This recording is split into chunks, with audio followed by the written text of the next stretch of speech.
रविवार दिनांक 12 जुलै 2026 सकाळी 10 वाजता अटल स्मृती केंद्र बोरिवली पश्चिम येथे सुषमा स्वराज मंच बोरिवली पश्चिम परकीय शक्तींनी घेरलेला भारत याविषयी दीपक करंजीकर, लेखक, अभिनेता, सोशो इकॉनॉमिक एक्सपर्ट, व्यवस्थापक, प्रशिक्षक दीपक करंजीकर यांचे व्याख्यान झाले.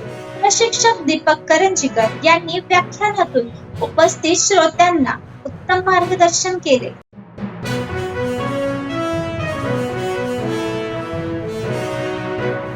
गीत वैयक्तिक आहे. बरसागर भारत हो, बरसागर भारत हो, विश्वात शोभुने राहो, विश्वात शोभुने राहो. हे कंकण करी बांधिले, जनसेवे जीवन दिधले, देशार्थ प्राण हे उरले. मी सिद्ध मरायाला हो, बरसागर भारत हो, बरसागर भारत हो, विश्वात शोभुने राहो. वैभवी देश चढवीन, सर्वस्व त्यास अर्पीन, हाती घोर संहरीन, या बंधु सहायाला हो, बरसागर भारत हो, बरसागर भारत हो, विश्वात शोभुने राहो. हातात हात घालून, हातात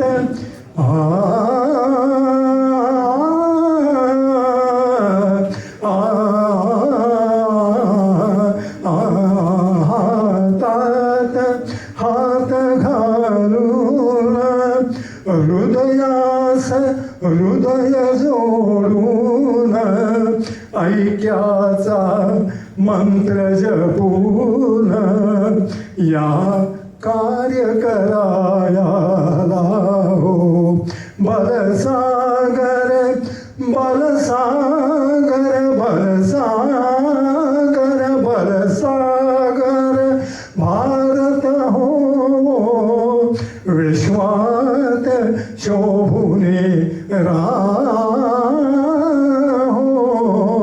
विश्वात शोभुने राहो.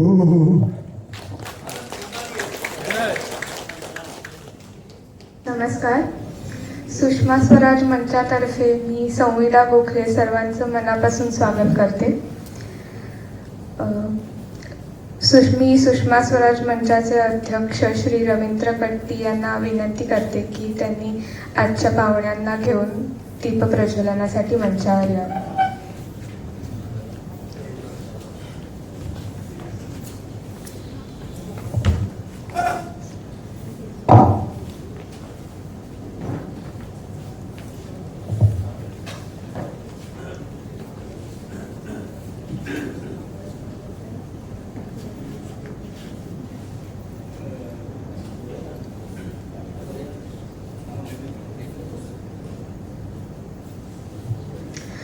भो ज्ञानदीपदेवेश स्थाने छात्रचित्तिरो भव, यावत् सत्रं करिष्यामः तावत् त्वं सन्निधो भव. हे ज्ञानदीपाच्या देवा, तुम्ही याच जागी स्थिर राहा. आम्ही आमचे सत्र सुरू करीत आहोत. तोपर्यंत तुम्ही येथे उपस्थित राहून तुमचे सान्निध्य आम्हास मिळो.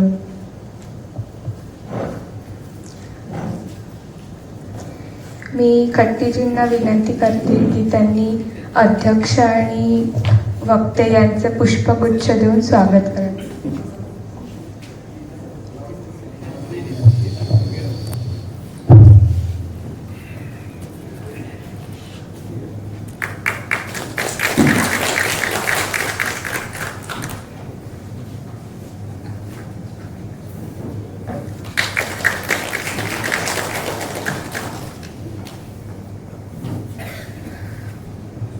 सर्वांनी आपापले फोन सायलेंट करून ठेवा सो डिस्टर्ब नाही होणार कार्यक्रमामध्ये. आता थोडक्यात आजच्या अध्यक्षांचा परिचय. आज आपल्याला उद्योजक नितीन कर्जतकर अध्यक्ष म्हणून लाभले आहेत. मध्यम वर्गातून घडलेले पहिल्या पिढीचे उद्योजक आहेत. त्यांचे वडील गॅजेटेड ऑफिसर होते. नाव कर्जतकर आहे पण ते खरेखुरे बोरिवलीकरच आहेत. गोखले शाळेचे माजी विद्यार्थी आहेत. अभियांत्रिकी शिक्षण पूर्ण केल्यावर 11 वर्ष कलामा टाटा एक्सपोर्ट्समध्ये नोकरी करून 1998 मध्ये लिनेट एक्सपोर्ट्स नावाने व्यवसाय सुरू करण्याचे धाडस केले. गोरेगावला छोट्याशा ऑफिसमधून सुरुवात करत सुविद्य पत्नी श्रीमती लिली यांच्या साथीने मोठा उद्योग निर्माण केला. सुरुवातीला इंजिनिअरिंग प्रोडक्ट्सचे उत्पादक शोधून ती प्रोडक्ट्स एक्सपोर्ट करण्याचा व्यवसाय होता. कालांतराने ही प्रोडक्ट्स स्वतःच करण्याचा निर्णय घेतला. 2004 मध्ये उत्पादन सुरू केले. वसईला 2500 स्क्वेअर फूट गोदाम घेऊन केलेली घोडदौड राजकोट सोलापूर सर करून आज वाढा येथे स्टेट ऑफ आर्ट फॅसिलिटी निर्माण करण्यापर्यंत झाली आहे. Oil and gas, pump, pharma, general engineering अशा विविध क्षेत्रात लागणारे CNC मशीन कंपोनंट येथे बनवले जातात. उलाढाल असणारी लिनेट एक्सपोर्ट्स हायवे जवळच्या वेस्टर्न एज या अत्याधुनिक संकुलात 6000 स्क्वेअर फुटांच्या मुख्य कार्यालयातून अनेक देशांमध्ये कार्यरत आहे. व्यवसायाच्या जोडीने सामाजिक जाणीव ठेवून जवळपास 150 सदस्यांच्या ऑफिस सोसायटीचे कर्जतकर हे गेली 10 वर्ष सहसचिव आहेत. त्यामुळे आपल्याच कुटुंबातील एक यशस्वी उद्योजक आज अध्यक्ष म्हणून आले आहेत असं म्हणून त्यांचे जोरदार टाळ्यांनी स्वागत करूया.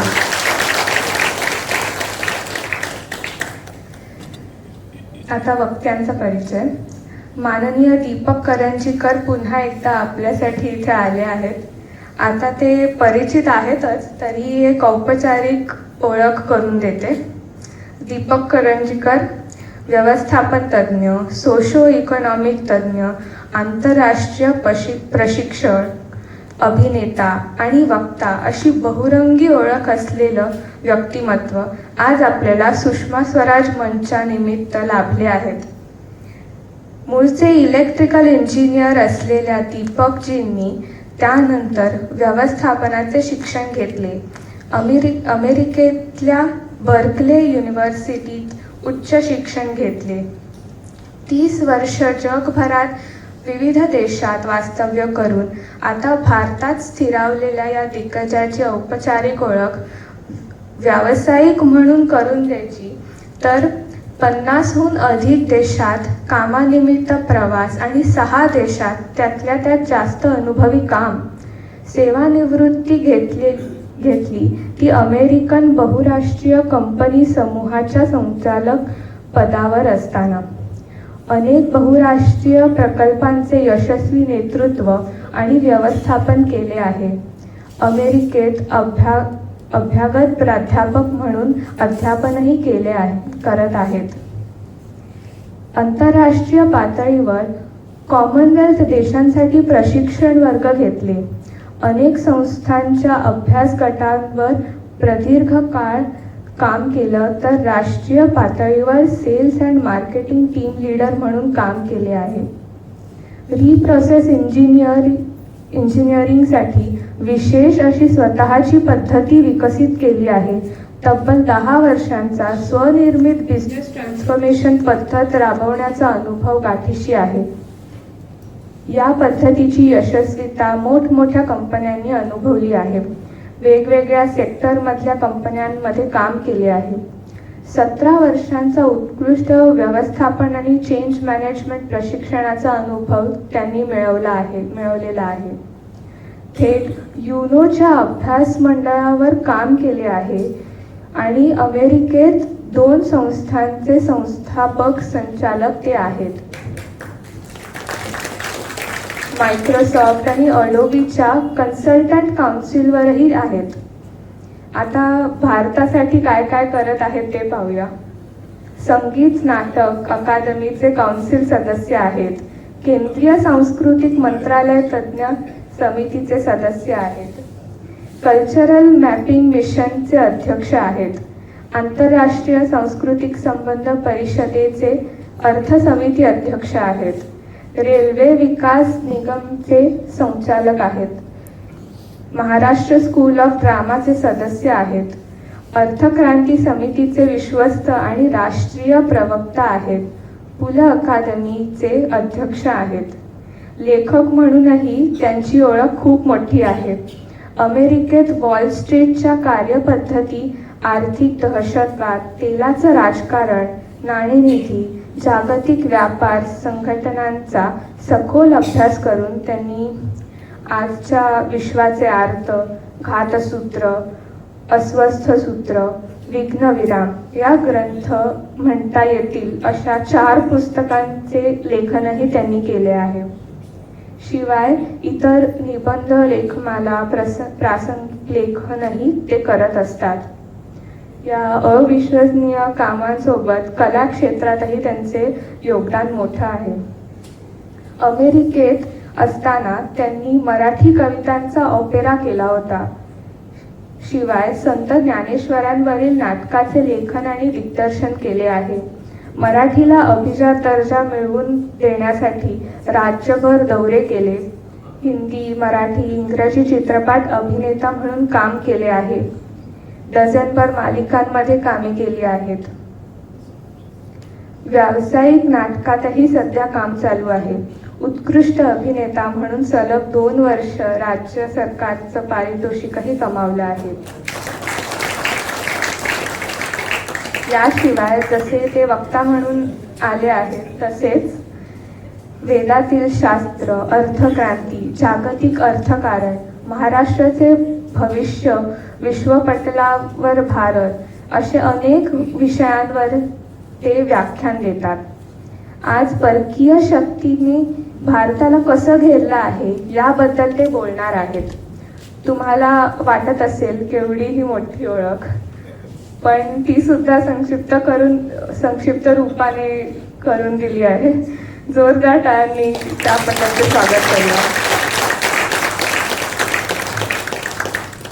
तुम्ही सगळे व्याख्यान ऐकायला उत्सुक आहात, त्यामुळे अधिक वेळ न घालवता मी अध्यक्षांना 2 शब्द बोलण्याची विनंती करते आणि त्यानंतर लगेच दीपकची व्याख्यानाला सुरुवात करते. मी फक्त एक मिनिट घेतोय तुमचा. करंजीकर सर, तुमच्याकडे दिवसाचे 48 तास येतो. मला एका संस्थेचं छोटंसं काम सगळ्यांच्या सहाय्याने करताना खूप उशीर होतो. प्रणाम.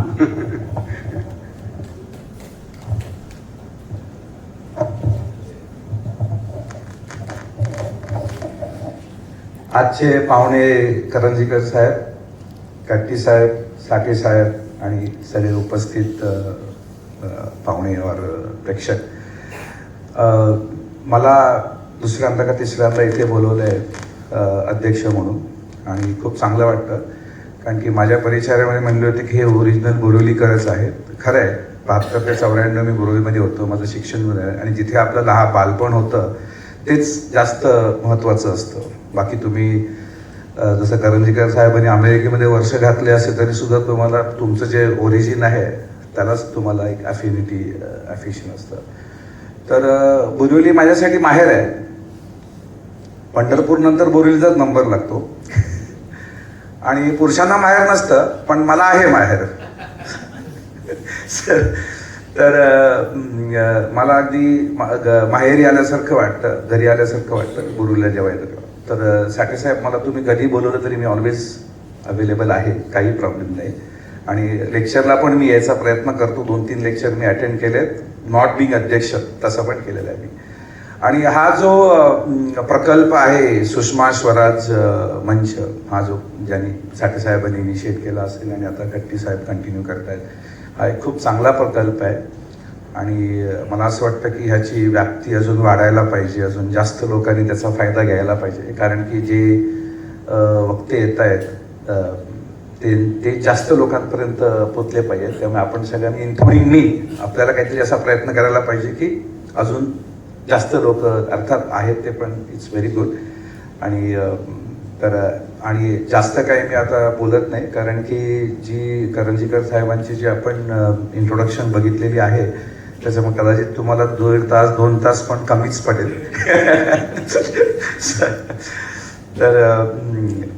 तर मी आता विनंती करतो करंजीकर साहेबांना की त्यांनी त्यांचं सुरू करू. थँक्यू.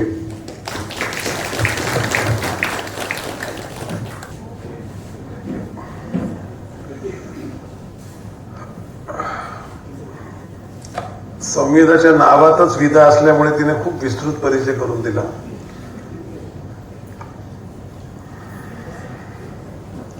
सुषमा स्वराज मंचला दुसऱ्यांदा येताना खूप आनंद अशा करता होतो की अशा प्रकारचं ज्याला वैचारिक घुसळण करता येतं अशी व्यासपीठं कमी आहेत. हा खरा महाराष्ट्राचा आजचा प्रॉब्लेम आहे. मला पटो न पटो कुठले तरी विचार मी सतत ऐकून घेतले पाहिजे याची जी सवय महाराष्ट्राला व्याख्यानमालांनी लावली ती देशातल्या कुठल्याही राज्याला लागलेली नाही. पश्चिम बंगालमध्ये कधीतरी होतं. जिथे जिथे ही सवय सुटली ती राज्य आक्रस्थळी झाली, ती गुंडगिरीकडे गेली. हा इतिहास आहे.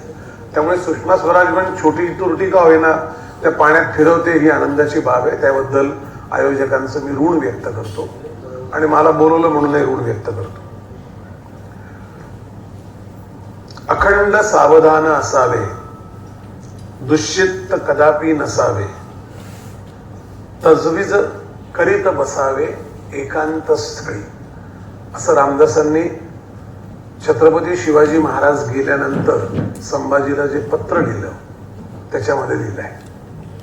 म्हणजे एक सार्वभौम राजा होऊन गेलेला आहे, राज्याभिषेक झालेला आहे,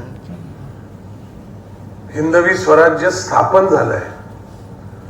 550-400 वर्षाच्या दैन्यानंतर, दारिद्र्यानंतर, अप्रतिष्ठेनंतर एक हिंदवी सिंहासन आहे, राजधानी आहे. आणि त्यानंतर तो शककर्ता राजा गेल्यावर त्याच्या मुलाला रामदास सांगताय अखंड सावधान असावे, दुश्चित्त कदापि नसावे, तजवीज करीत बसावे एकांत स्थळी. 2014ला जे सरकार सत्तेवर आलं, 25 मे, 27 मेचा गार्डियन नावाच्या वर्तमानपत्राचा अग्रलेख आहे. तो तुम्हाला ऑनलाईन मिळेल. त्याचा फोटो मी माझ्या गाजचित्र 2 मध्ये छापणार आहेच. तो अग्रलेखाचं टायटल असं आहे, today finally British left India. आपल्याला हे लक्षात आलं पाहिजे की या सत्ता बदलाकडे ज्यांनी आपली बेसुमार आणि अमानुष लूट केली अशी ती थर्ड क्लास माणसं, ज्यांना मी बदमाश म्हणतो, इंग्रजांनी सुधारणा वगैरे काही केली नाही, भ्रमात अजिबात जगू नका, ज्यांनी अत्यंत अमानवी पद्धतीने आपल्याशी व्यवहार केला, बेसुमार आपल्या साधन संपत्तीची लूट केली, 24.5% जगाच्या जीडीपी असणाऱ्या देशाला 2% जीडीपीच्या याच्यावर आणून ठेवलं.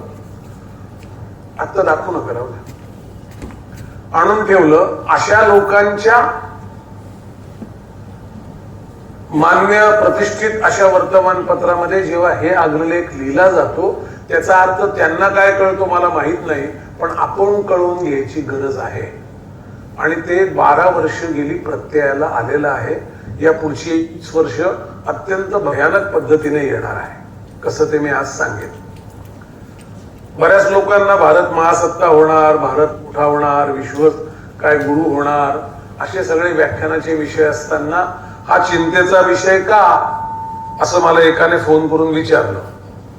तर मी म्हटलं, चिंता तुम्हाला नको असेल तर आपण चिंता टाळू शकतो, पण ती टळणार नाही. तुम्ही विचार करणं टाळू शकाल. उलट ज्यावेळी आपण प्रस्थापित होतो आहोत देश म्हणून, 65 वर्षानंतर स्वातंत्र्य मिळाल्यानंतर, तेव्हा अखंड सावचित्त असण्याची गरज आहे. म्हणून या विषयाचं आज महत्व आहे. आणि हे सांगण्याकरता मी तो श्लोक वाचून दाखवला. तेव्हा तर छत्रपतींचं राज्य आहेच ना, त्या राजाचा सार्वभौम राजाचा मुलगा आहे संभाजी महाराज. पण रामदास असं लिहितात कारण त्यांना माहितीये तुमचा जेव्हा वैभवाचा काळ यायला सुरुवात होते तेव्हा तुमचे शत्रू जन्म घेतात. आणि आज खरोखर म्हणजे हे सांगणं बऱ्याच लोकांना असं वाटतं की आपण असं काय करावं, कारण आलेले बहुसंख्य इथे श्रोते जे माझे आहेत ते वयस्कर आहेत. तरुण मुलं आले असते तर मला अधिक आनंद झाला असता सांगायचं. आणि मला असं वाटतं की त्या लोकांपर्यंत हे पोचावं म्हणून मी म्हटलं की रेकॉर्ड तरी आज नीट करा, साऊंड वगैरे, म्हणजे ऍटलिस्ट मी माझ्या हिच्यावर टाकेन. कारण जे तेव्हा मध्यम वयात असतील त्यांना जे भोगायला लागणार आहे त्याचा आज मी उहापोह करणार आहे. आपण कदाचित 47ला असू नसू, इच्छा आपली आहे की आपण राहू 100वा आपलं हे बघू स्वातंत्र्य दिन भारताचा. पण तेव्हा जो काळ उभा झाला असेल त्याची जी काय आता पेरणी चालू आहे, त्याच्याकरता जे जगात षडयंत्र सुरू आहेत, आता जगात ज्या पद्धतीने भारताचा उल्लेख केला जातोय, भारताबद्दलचं लिहिलं जात आहे, बोललं जात आहे, प्रयत्न केले जात आहेत, याचं एक दृश्यमान आपल्या समोर असावं असं मला वाटलं. म्हणून मी पहिल्यांदा, जनरली मी कधी स्लाइड्स वापरत नाही, पण आज स्लाइड्स आणल्या कारण ते मॅप होते.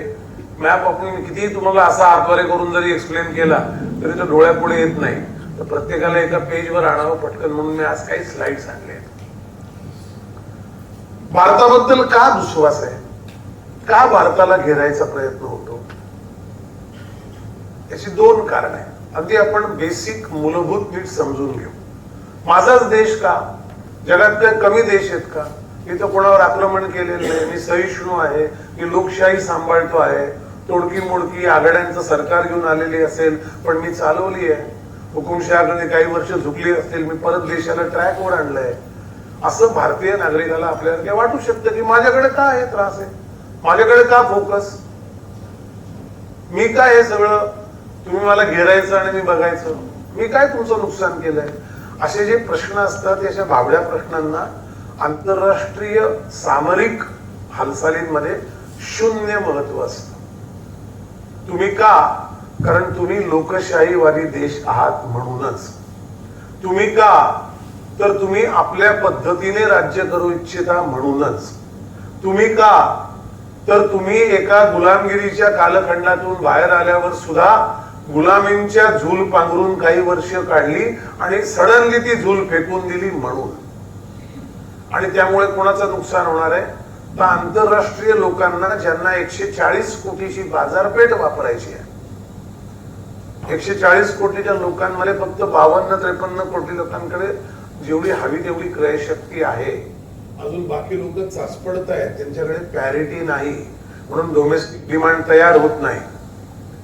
डिमांड जास्त आहे, डोमेस्टिक डिमांड सप्लाय इकॉनॉमिक्स मध्ये म्हणतात ना, सोपं आहे इकॉनॉमिक्स सगळ्यात. इथे बसलेल्या ज्या वृद्ध माता भगिनी आहेत त्या खऱ्या इकॉनॉमिक्स आहेत, कारण त्यांनी त्यांचं घर, उपलब्ध संसाधनं आणि गरज याच्यातनं बरोबर चालवत नेलेलं आहे. देशाच्या अर्थमंत्र्याला तेच करता आलं पाहिजे, या देशात संसाधनं काय आणि देशाची गरज काय. ते 145 कोटी लोकांची गरज आहे, पण 52 ते 55, 60 कोटी जरा लोकांकडे आपली गरज भागवण्याची क्षमता आहे, ज्याला पॅरिटी असं इंग्रजीत आणि क्रयशक्ती असं इकॉनॉमिक्सच्या भाषेत म्हणतात. तर ती गरज अधिक क्रयशक्तीने मागणी तयार होते, देशांतर्गत डोमेस्टिक डिमांड. इतकं सोपं आहे. आपण पुरवठ्याबद्दल नकोच बोलूया. तर ही देशांतर्गत मागणी जी भारताची आहे, अर्थकारणात जी मोजली जाते, ती त्यामुळे कमी आहे, कारण त्यातला एक भाग जो आहे क्रयशक्ती, पॅरिटी, तो अजूनही प्रस्थापित झालेला नाही. अजून सरकारला लोकांच्या अकाउंटमध्ये पैसे टाकायला लागतात, त्यांना 2 गोष्टी खरेदी करता म्हणून त्यांची पत निर्माण करायला लागते, अजूनही ग्रामीण भारत हा सावकाराच्या पाशातनं मुक्त झालेला नाही आणि तो करणं ही प्राथमिक जबाबदारी 1950 साली होती. तशी धरणं बांधणं होती, कारण 27 धरणं पाकिस्तानात गेले असतील. जे त्या राज्यकर्त्यांनी केलं त्याचे श्रेय पाहिजे आणि जे केलं नाही त्याचं अपश्रेय पण दिलं पाहिजे. कारण शेवटी असं असतं की तुम्ही देशातली ब्युरोक्रेसी तीच ठेवली, नोकरशाही ती ठेवली, व्यवस्था ती ठेवली आणि म्हणून ब्रिटिश पंतप्रधानाला म्हणायला लागतं की today finally British left India. कारण त्यांच्या सगळ्या व्यवस्था बदलण्याची सुरुवात खऱ्या अर्थाने 2014 साली झाली आणि मोठ्या प्रमाणात. हे त्यांना कळलं, कारण आता आपण काय नाही म्हणायचं आहे आणि हे आपण केलं नाही. पण आता ते होत आहे तर याचे पुढचा जो मार्ग आहे या देशाचा तो थांबवला पाहिजे असं वाटावं म्हणून विरोध आहे. आणि म्हणून भारताला विरोध आहे, कारण आपण महागुरु, विश्वगुरु, महासत्ता होऊ की नाही माहित नाही, तो फार वेगळा विषय. मी निराशावादी म्हणून बोलत नाही. आपण होऊ का नाही माहित नाही, कारण ते तुमच्या नुसत्या प्रगतीवर आणि समृद्धीवर नाही, ते आंतरराष्ट्रीय जे डायमेन्शन असतं, त्याचे डायनामिक ज्या खेळी असतात त्याच्यावर पण असतं. चीन सारखा देश आपली करन्सी 7.1 म्हणजे 6.9 to 7.12 yuan per US dollar याला गेली 27 वर्ष स्थिर ठेवतो, तेव्हा तो कुठल्याही आंतरराष्ट्रीय नियमांचं पालन करत नाही. चीन जेव्हा कम्युनिस्ट राष्ट्र, पॉलिट ब्युरो ते राज्य चालवतं आणि सगळी धोरणं भांडवलशाही असतात, तेव्हा कुठलाही नियम चीन पाळत नाही. जेव्हा चीन आपल्या देशातल्या सगळ्या सरकारी कंपन्या स्टॉक मार्केटमध्ये उतरवतो आणि त्यांचे प्राइजेस पण शेअरच्या कंट्रोल नियंत्रण करतो, तेव्हा तो कुठलेही शेअर मार्केटचे किंवा मार्केट इकॉनॉमीचे दंडक पाळत नाही. त्या चीन पासून जगाला धोका नाही का? आहे. पण चीनने आपला धोका माझा असणारच आहे आणि मी असाच वागणार आहे हे गेली 30 वर्ष जगावर अत्यंत क्रूरपणे बिंबवलं आहे. चीन जगातली 55 बंदरं आज ओन करतो, जी सामरिक ठिकाणं म्हणून त्याला युद्ध काळात कारणीभूत होऊ शकतात.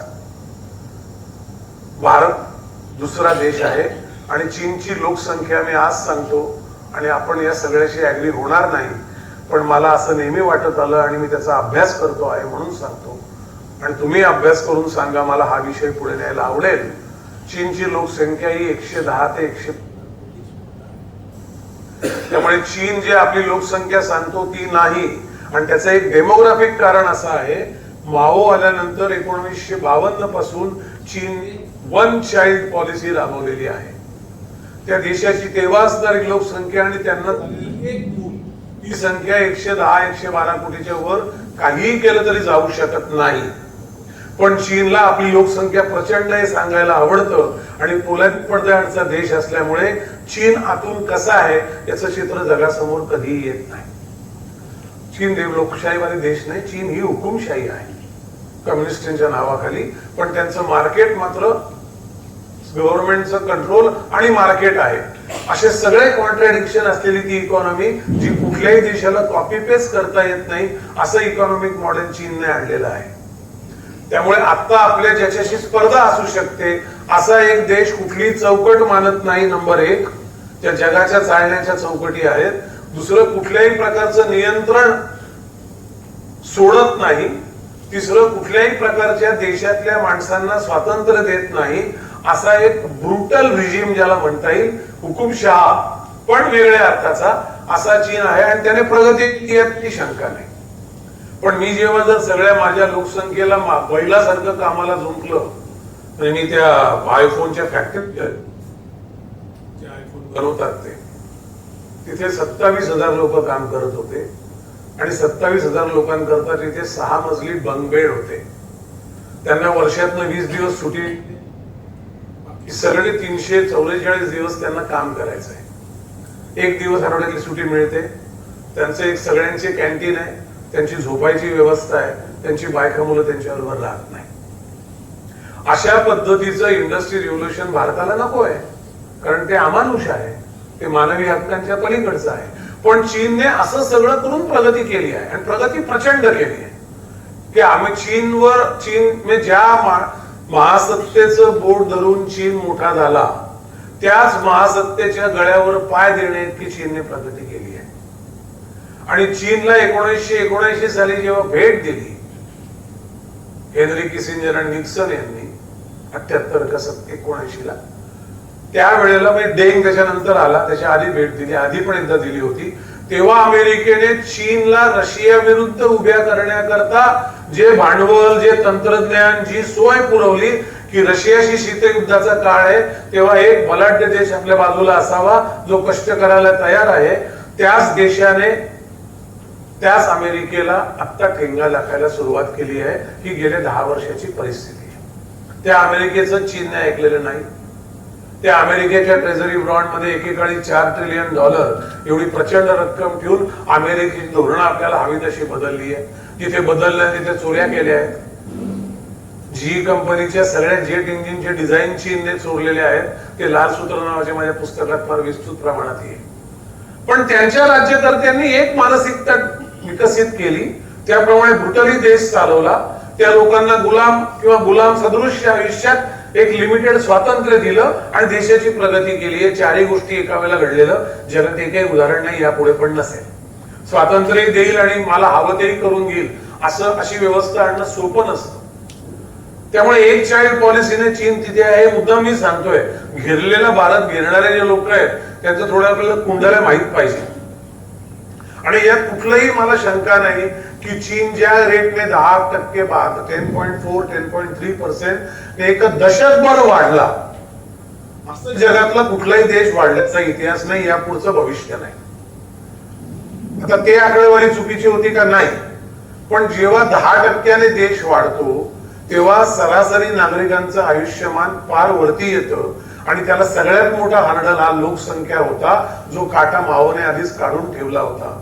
चीनचे 5 राज्यकर्त्यांवर माझ्या येणाऱ्या पुस्तकात मी खूप सविस्तर लिहिलंय. मी चीनला 22 वेळा गेलोय आणि चीन हा ज्या एक चिमणी नसलेला देश वगैरे त्याची ती वर्णन तुम्हाला माहिती असते. पण तिथे स्वातंत्र्य कोणालाच नाही, निसर्गाला नाही. धरण जर तुम्ही बघितलं तर त्या धरणाच्या जलाशयाचा जो ताण मंगोलियन प्लेटवर येतोय त्याच्यामुळे मंगोलियात भूकंप झाले नाही, म्हणून मंगोलियाने आम्हाला कर द्यावा असं चीनचं म्हणणं आहे. निसर्गाला स्वातंत्र्य नाही, पशुपक्ष्यांना नाही, प्राण्यांना नाही, माणसांना नाहीच नाही. तर अशा रिजिमने प्रगती करणं यात मला काही आश्चर्य वाटत नाही. म्हणजे काही काळ प्रगती होऊ शकते. चीन इम्प्लोड होईल का मला माहित नाही. सगळ्या जगाची प्रार्थना त्याने इम्प्लोड व्हावं अशी आहे आणि अमेरिका प्रयत्न करते आहे. अमेरिकन काँग्रेसने ल्हासाला म्हणजे तिबेटला अमेरिकन याच्यात एम्बसी देण्याचा पण ठराव पास केला आहे. खरं तर ते एक राज्य आहे चीनचं, तिबेट आहे. त्यामुळे आपला जो शेजारी आहे, जो आपण महासत्ता होऊ तेव्हा 1, 2, 3 नंबरची जी स्पर्धा असेल ती भारत, अमेरिका आणि चीन मध्ये असेल. त्यातल्या चीनचं हे वास्तव आहे. आपल्या किमान 40 पट उत्पादन, आपल्या किमान अनेक पट फॉरेक्स परकीय गंगाजळी, आपल्या अनेक पट जीडीपी, 4पट जीडीपी आणि तो वाढत जाणारा 55 बंदरांवर मालकी, जगातलं मॅन्युफॅक्चरिंग हब, 70% सप्लाय चेनवर मालकी.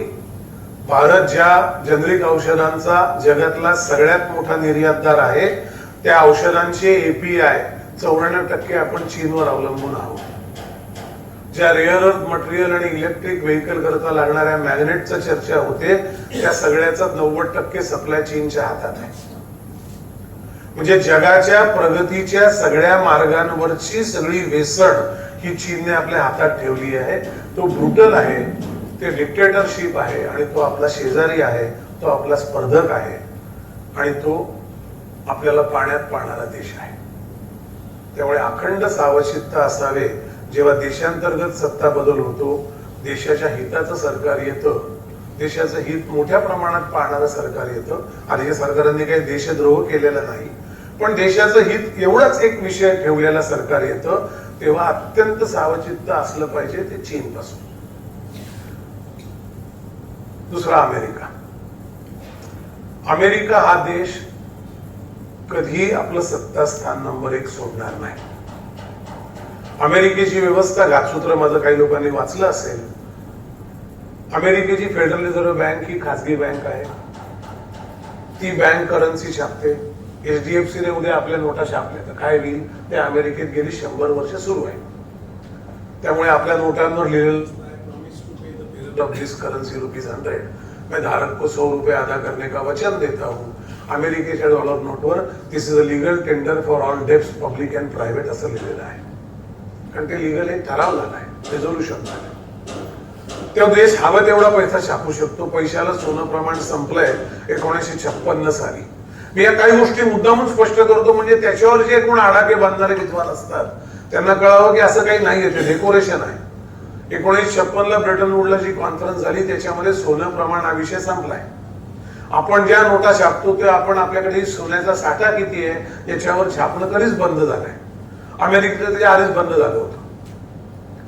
ते चांदी प्रमाणावरून सोने प्रमाणावरून त्यांनी चायना आणि अनेक फिलिपाईन्स सारख्या किंवा दक्षिण एशियातल्या अनेक देशांना उद्ध्वस्त केलं, प्रमाण बदलून आणि नंतर डॉलर हेच प्रमाण ठेवलं. म्हणून आपली परकीय गंगाजळी अमेरिकेच्या चलनात असते. आपल्याला हे प्रश्न कसे पडत नाही मला आश्चर्य वाटतं, किंवा पडत असतील तर आनंद आहे की माझ्या देशाची परकीय गंगाजळी मी डॉलरमध्ये का ठेवावी आणि ती का पाहिजे मला. तर जगातल्या सगळ्यात जास्त विकल्या 2 वस्तू तेल आणि सोनं हे फक्त डॉलर खर्च करून मिळतं. ते माझ्या करन्सीत मला खरेदी करता येत नाही. कुठे काही मी द्विपक्षीय करार केले, काही काळाकरता बार्टर करतो, मी इराणला तांदूळ देतो, कपडा देतो आणि ऑइल घेतो, पण ती बार्टर सिस्टीम एक्सेप्शन आहे. आंतरराष्ट्रीय बाजारपेठेमध्ये जर मला तेल घ्यायचं असेल तर माझ्याकडे डॉलर हवे, सोनं घ्यायचं असेल तर डॉलर हवे. 700 टनाच्या वर सोनं खरेदी करणारा भारत म्हणून आपले डॉलर खर्च करत असतो. म्हणून पंतप्रधान सांगतात की आता सोनं खरेदी करू नका, कारण ते that is eroding the forex I have. तुम्हाला चंद्रशेखरांच्या काळात आठवत असेल की आपण काय सोनं लहान का ठेवलं, कारण आपल्याला तेल खरेदी करण्याकरता आपल्याकडे परकीय गंगाजळी नव्हती. आपण ते ठेवून ती गंगाजळी आणली आणि तेल देशात लागतं ते तेल खरेदी करण्याकरता ती वापरली. आता हे असं का मान्य केलं कोणी माहित नाही, पण हा डॉलर गेम सुरू आहे आणि त्यांनी त्यावेळेला डॉलर हा बेस करत नेला. आता परकीय गंगाजळी इतकी आहे म्हणजे तुम्हाला इतकं करू शकता, म्हणजे असं त्याचं ते निकष तयार केलेला आहे, सोनं प्रमाण नाही. अमेरिका देश आपले निकष कधीही बदलण्याला तयार होणार नाही. ते बदलण्याचे प्रयत्न तो हाणून पाडेल. प्रयत्न केलेली माणसं सांगू शकतो मी. कर्नल गडाफी लिबियाचा त्याने गोल्ड दिनार आणलं होतं आणि सद्दाम हुसेन जो सांगत होता तुमची कुठली करन्सी घेऊन या, तेल मी पिकवतो, तुम्हाला हवं त्या करन्सीत मी देतो. ही दोन्ही माणसं मारून टाकली. अमेरिकेने 32 देशातली सरकारं उलथवली आहेत. आपल्याला असं वाटतं थिएटरमध्ये आपण पिक्चर बघतो तसं की त्या निकोलस मादुराला उचलून आणलं. निकोलस मादुराला उचलून आणलं हे ट्रम्प नावाच्या क्रॅकपॉट प्रेसिडेंटने केलं असं नाही. 2022 साली व्हेनेझुएलाच्या सगळ्या रडारमध्ये चिप बसवल्या गेल्या ज्यात अमेरिकन विमानं ट्रॅक होणार नाही. ट्रम्पमुळे त्यांना एक क्रॅकपॉट प्रेसिडेंट मिळाला जो उचलण्याच्या आदेशावर ज्याने सही केली. बायडनमध्ये ती हिंमत नव्हती, एवढाच त्याचा अर्थ आहे. त्यामुळे आता अमेरिका भारताबद्दल काय विचारत असेल त्याच्याकडे मी येईन. त्यामुळे अमेरिका हा देश तुमची सार्वभौमता, तुमची संस्कृती, तुमचा देश, तुमची माणसं, त्यांच्या जगण्याच्या पद्धती, त्यांनी केलेलं त्याच्यावर केलेले उपकार हे सगळं एका अध्यक्षाच्या सहीने विसरू शकतो आणि त्याच्या सार्वभौमत्वाकरता तो तुम्हाला घाण टाकू शकतो. मागे मी डीप स्टेटवर इथे बोलायला येऊन गेलो एकदा. डीप स्टेटला काय पाहिजे अगदी सिंपल लक्षात ठेवा. डीप स्टेटला अमेरिका ही स्थिर असली पाहिजे समाज म्हणून आणि डीप स्टेटला जग अस्थिर असलं पाहिजे, तेवढाच अजेंडा आहे. त्यामुळे अमेरिकेत काय ब्लॅक व्हाईट दंगली झाल्या काळ्या गोऱ्या माणसांच्या, त्यांना डीप स्टेट फार त्याला महत्व देत नाही, ते हळूहळू सेटल करतो. त्यांना अमेरिकेत दंगली व्हाव्या, अमेरिकेत अराजकता माजावी असं वाटत नाही, कारण एवढी मोठी मिलिटरी माइंड स्थिर असली पाहिजे, ती हवी तशी डिसिजन घेता आले पाहिजे, लोकशाही चेहरा असला पाहिजे, त्यामागे सगळे काळे धंदे लपवता येतात, याच्याकरता रणनीती आपणारं डीप स्टेट आहे. आता अस्थिर असलं पाहिजे म्हणजे कोण, तर जे स्थिर होतील आणि अमेरिकेला आव्हान देतील ते पहिल्यांदा अस्थिर केले पाहिजे. ज्यांच्याकडे स्थिर होण्याचं पोटेन्शियल आहे, स्थितीय ऊर्जा आहे, ज्याने ते स्थिर होऊ शकतात ते अस्थिर केले पाहिजे. आणि भारताचा नंबर त्यात वरचा आहे, कारण चीनचा नंबर इतके दिवस वरचा होता, तो अजूनही वरचा आहे. पण दुर्दैवाने चीनने आपली ताकद इतकी वाढवली आहे की आता अमेरिका चीनला डायरेक्टली काही करू शकत नाही. ते पोखरतील, ते ऑलरेडी करत आहेत. अमेरिकन डीप स्टेट उगाच युद्ध खेळत नाही. अमेरिका म्हणजे अमेरिकन डीप स्टेट म्हणजे अमेरिकन प्रेसिडेंट नाही. डीप स्टेट ही एक वेगळी संस्था आहे जिने अमेरिका नावाचा एक अस्वल किंवा माकड किंवा कुत्रा पाळलेला आहे. आणि जो हवं तेव्हा त्याला मैदानात सोडत असतो. त्याच्या दोऱ्या ज्यांच्या हातात आहे ते डीप स्टेट. अमेरिकन प्रेसिडेंट हा पपेट आहे. ट्रम्प निवडून यावं हे ते ठरवतात, कोण निवडून येणं हे ते डीप स्टेट ठरवतं. आणि त्याने काय, कारण जो निवडून आणायचा आहे त्याने काय धोरणं राबवावी याचा पुढच्या 50 वर्षाचा आलेख आहे. अमेरिकेत CIA नावाची जी ऑर्गनायझेशन आहे ती गेली पुढची 50 वर्ष जग कसं कसं जाईल याचा अहवाल दरवर्षी प्रकाशित करत असते. आणि त्याच्यात त्या देशांपासून होणारे धोके अमेरिकेच्या याला ते नमूद केलेले असतात. अमेरिकेचं परराष्ट्र धोरण त्याच्यामुळे ठरतं. म्हणून आपल्यासारखं मूर्खपणे ते दर 5 वर्षाने बदलत नाही, कारण ते बदलण्याचा अधिकार नाही कोणाला. हेनरी किसिंजर नावाचा एक माणूस जो स्वतःच एक डीप स्टेट होता, इंडिव्हिज्युअल व्यक्ती म्हणून, त्याने अमेरिकेचे 11 प्रेसिडेंट दिले. 100व्या वर्षी तो मेला. त्याचं एक वाक्य कायम लक्षात ठेवा, आणि हे ओपन स्टेटमेंट आहे, माझ्या कानात त्याने सांगितलं असं नाही. ते म्हणतात, to be friend, to be enemy with America is dangerous. अमेरिकेचा शत्रू असणं हे घातक आहे, पण to be friend with America is fatal. पण अमेरिकेचा मित्र असणं हे संवारक आहे, ते तुम्हाला संपवणार आहे. हे अगदी क्लिअर आहे, यात काही लपवाछपवी नाही. डीप स्टेट आहे म्हणजे काही हात जात नाही, असा खिचायन कळत नाही असं काही नाही. ते are very open and brutal. Bill Gates नावाचा दुसरा माफिया, किसिंजर मेंटॅलिटीची माणसं आहेत सगळी. किसिंजर त्यांचा आद्य पुरुष म्हणूया. त्यांनी हे पण सांगितलं की 2075 साली, हे स्टेटमेंट आहे तो पण रॉकफेलर फाउंडेशनच्या याच्यामध्ये सांगितलं, 2075 साली जगाची लोकसंख्या 12 अब्ज असेल आणि 12 अब्ज लोकांनी या जगात राहावं असं आम्हाला वाटत नाही. 7 अब्ज लोकांपर्यंत जग सस्टेन करू शकतं. त्यामुळे त्यावेळी वाढणारे 5 अब्ज माणसं आता शोधली पाहिजे आणि ती मारली पाहिजे. त्याचं जे संवारक अस्त्र आहे त्याचं नाव कोरोना असं आहे. हे अचानक पॅन्डेमिक वगैरे येत नाही बरं का. आपल्याला जे अचानक आल्यासारखं वाटतं ते फक्त निसर्गातला उत्पात असतो. त्यालाही आता मानवी कारणीभूत वेगळंच हे लक्षात यायला लागलंय. पण कदाचित भूकंप, कदाचित एखादा होणारा उल्कापात, कदाचित बदलणारं प्रचंड वितळणारं आर्क्टिकवरचं बर्फ, हे जरी आपल्या पर्यावरण दोषी आणि आपल्या म्हणजे अमेरिकेच्या किंवा जगातल्या तथाकथित विकसित पण अत्यंत अमानुष आणि माणसांबद्दल अविकसित असलेल्या राष्ट्रांच्या धोरणाचे परिणाम आहेत. ते बर्फ वितळतं तेव्हा ती नैसर्गिक आपत्ती आहे, तिला एक 60% आपण आपत्ती म्हणू, उल्कापाताला 90% म्हणू, भूकंपाला 95% म्हणू. बाकी सगळ्या मानवनिर्मित नैसर्गिक आपत्ती आहेत. पण बाकी इथे जे घडतं, कोरोना सारख्या पेंडेमिक, युद्ध, अस्थिरता, हे सगळं प्लॅन्ड आहे. याची बीज आहेत. ते बीज सोडणारं जे बियाणाची कंपनी आहे त्याचं नाव डीप स्टेट आहे. भारत रडारावर आला कारण भारत आता मोठा होईल. भारत सर्व महाभौम सत्ता होईल आणि 40 ट्रिलियन होईल की नाही मला माहित नाही. पण भारताने 2 गोष्टी करायच्या ठरवल्या. त्या म्हणजे आत्मनिर्भर, की या जगावर जो मला एका हाताने देईल, आवळा देऊन कोवळा काढेल, अशा जगावर अवलंबून न राहता मी माझं काय करावं, हे भारताच्या पंतप्रधानांनी, म्हणजे भारत हिताच्या कुठल्याही पक्षाचे असो त्या लोकांनी मिळून ठरवलं. तुम्ही हे बघा की काही लोकसभेतले नेहमी जे बिलं पास होतात, ठराव पास होतात, त्याला विरोधी पक्षही मदत करत असतात. कारण कुठेतरी अंतःकरणामध्ये देशाबद्दलची भावना प्रत्येकाच्या मनात आहे. राजकारण हे वेगळं असतं, ते व्हल्नरेबल असतं. त्यांना 5 वर्षाचं फक्त आयुष्य असतं. त्यामुळे त्याच्यात ते सगळे काड्या करतात, उलट सुलट बोलतात. त्याच्याकडे फार लक्ष देऊ नका. जर लोकसभेत 370 पास होत असेल त्याचा अर्थ ते सगळे जे लोक पास करतात ते देश राष्ट्रप्रथम भूमिकेचे आहेत, पक्ष कुठलाही असो, हे आपण विसरता कामा नये. आणि तेच अप्रोच असला पाहिजे. कारण शेवटी एका तुम्हाला मोठ्या प्रतलावर बरं, तू ग्रेटर गुड काय तर राष्ट्र, हे ज्यांना मान्य आहे ते सगळे देशप्रेमी माणसं आहेत. त्यामुळे त्यांच्याबद्दल फार राजकीय पातळीवर जाऊन आपण बोलू नये. आपण राजकीय माणसं नाही, आपण सामाजिक माणसं आहोत. राजकीय लोकांनी बोलावं, त्यांचा त्याच्यावर धंदा आहे, त्याच्यावर त्यांचं पोट भरतं, ते त्यांना सुखेने येऊन करू द्या. आपण नीट समजून घ्या समाज म्हणून जगताना, कारण सिव्हिलायझेशनचा आपण भाग आहोत आणि भारत सिव्हिलायझेशन आहे हे अजून एक कारण आहे भारताला खेळण्याचं. त्या 4 मुद्द्यांकडे मी येईन. चीनने ऑफिशियली एक प्रोजेक्ट लॉन्च केला, त्याचं नाव स्ट्रिंग ऑफ पर्ल्स. उघडा लॅपटॉप, मी मुद्दाहून मॅप दाखवतो तुम्हाला.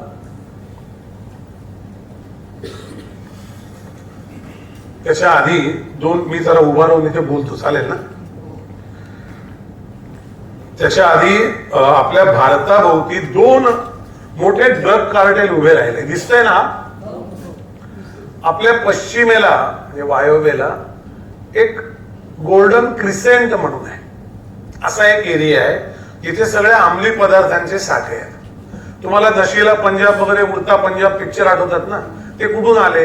कारण पंजाबमध्ये, हरियाणामध्ये अचानक ड्रग्सची मोठी आवक घडली आणि काही सत्ताधारी लोक त्याला कारणीभूत होते. मी नावं घेणार नाही डेकोरम म्हणून, पण काही लोक त्याला कारणीभूत होते.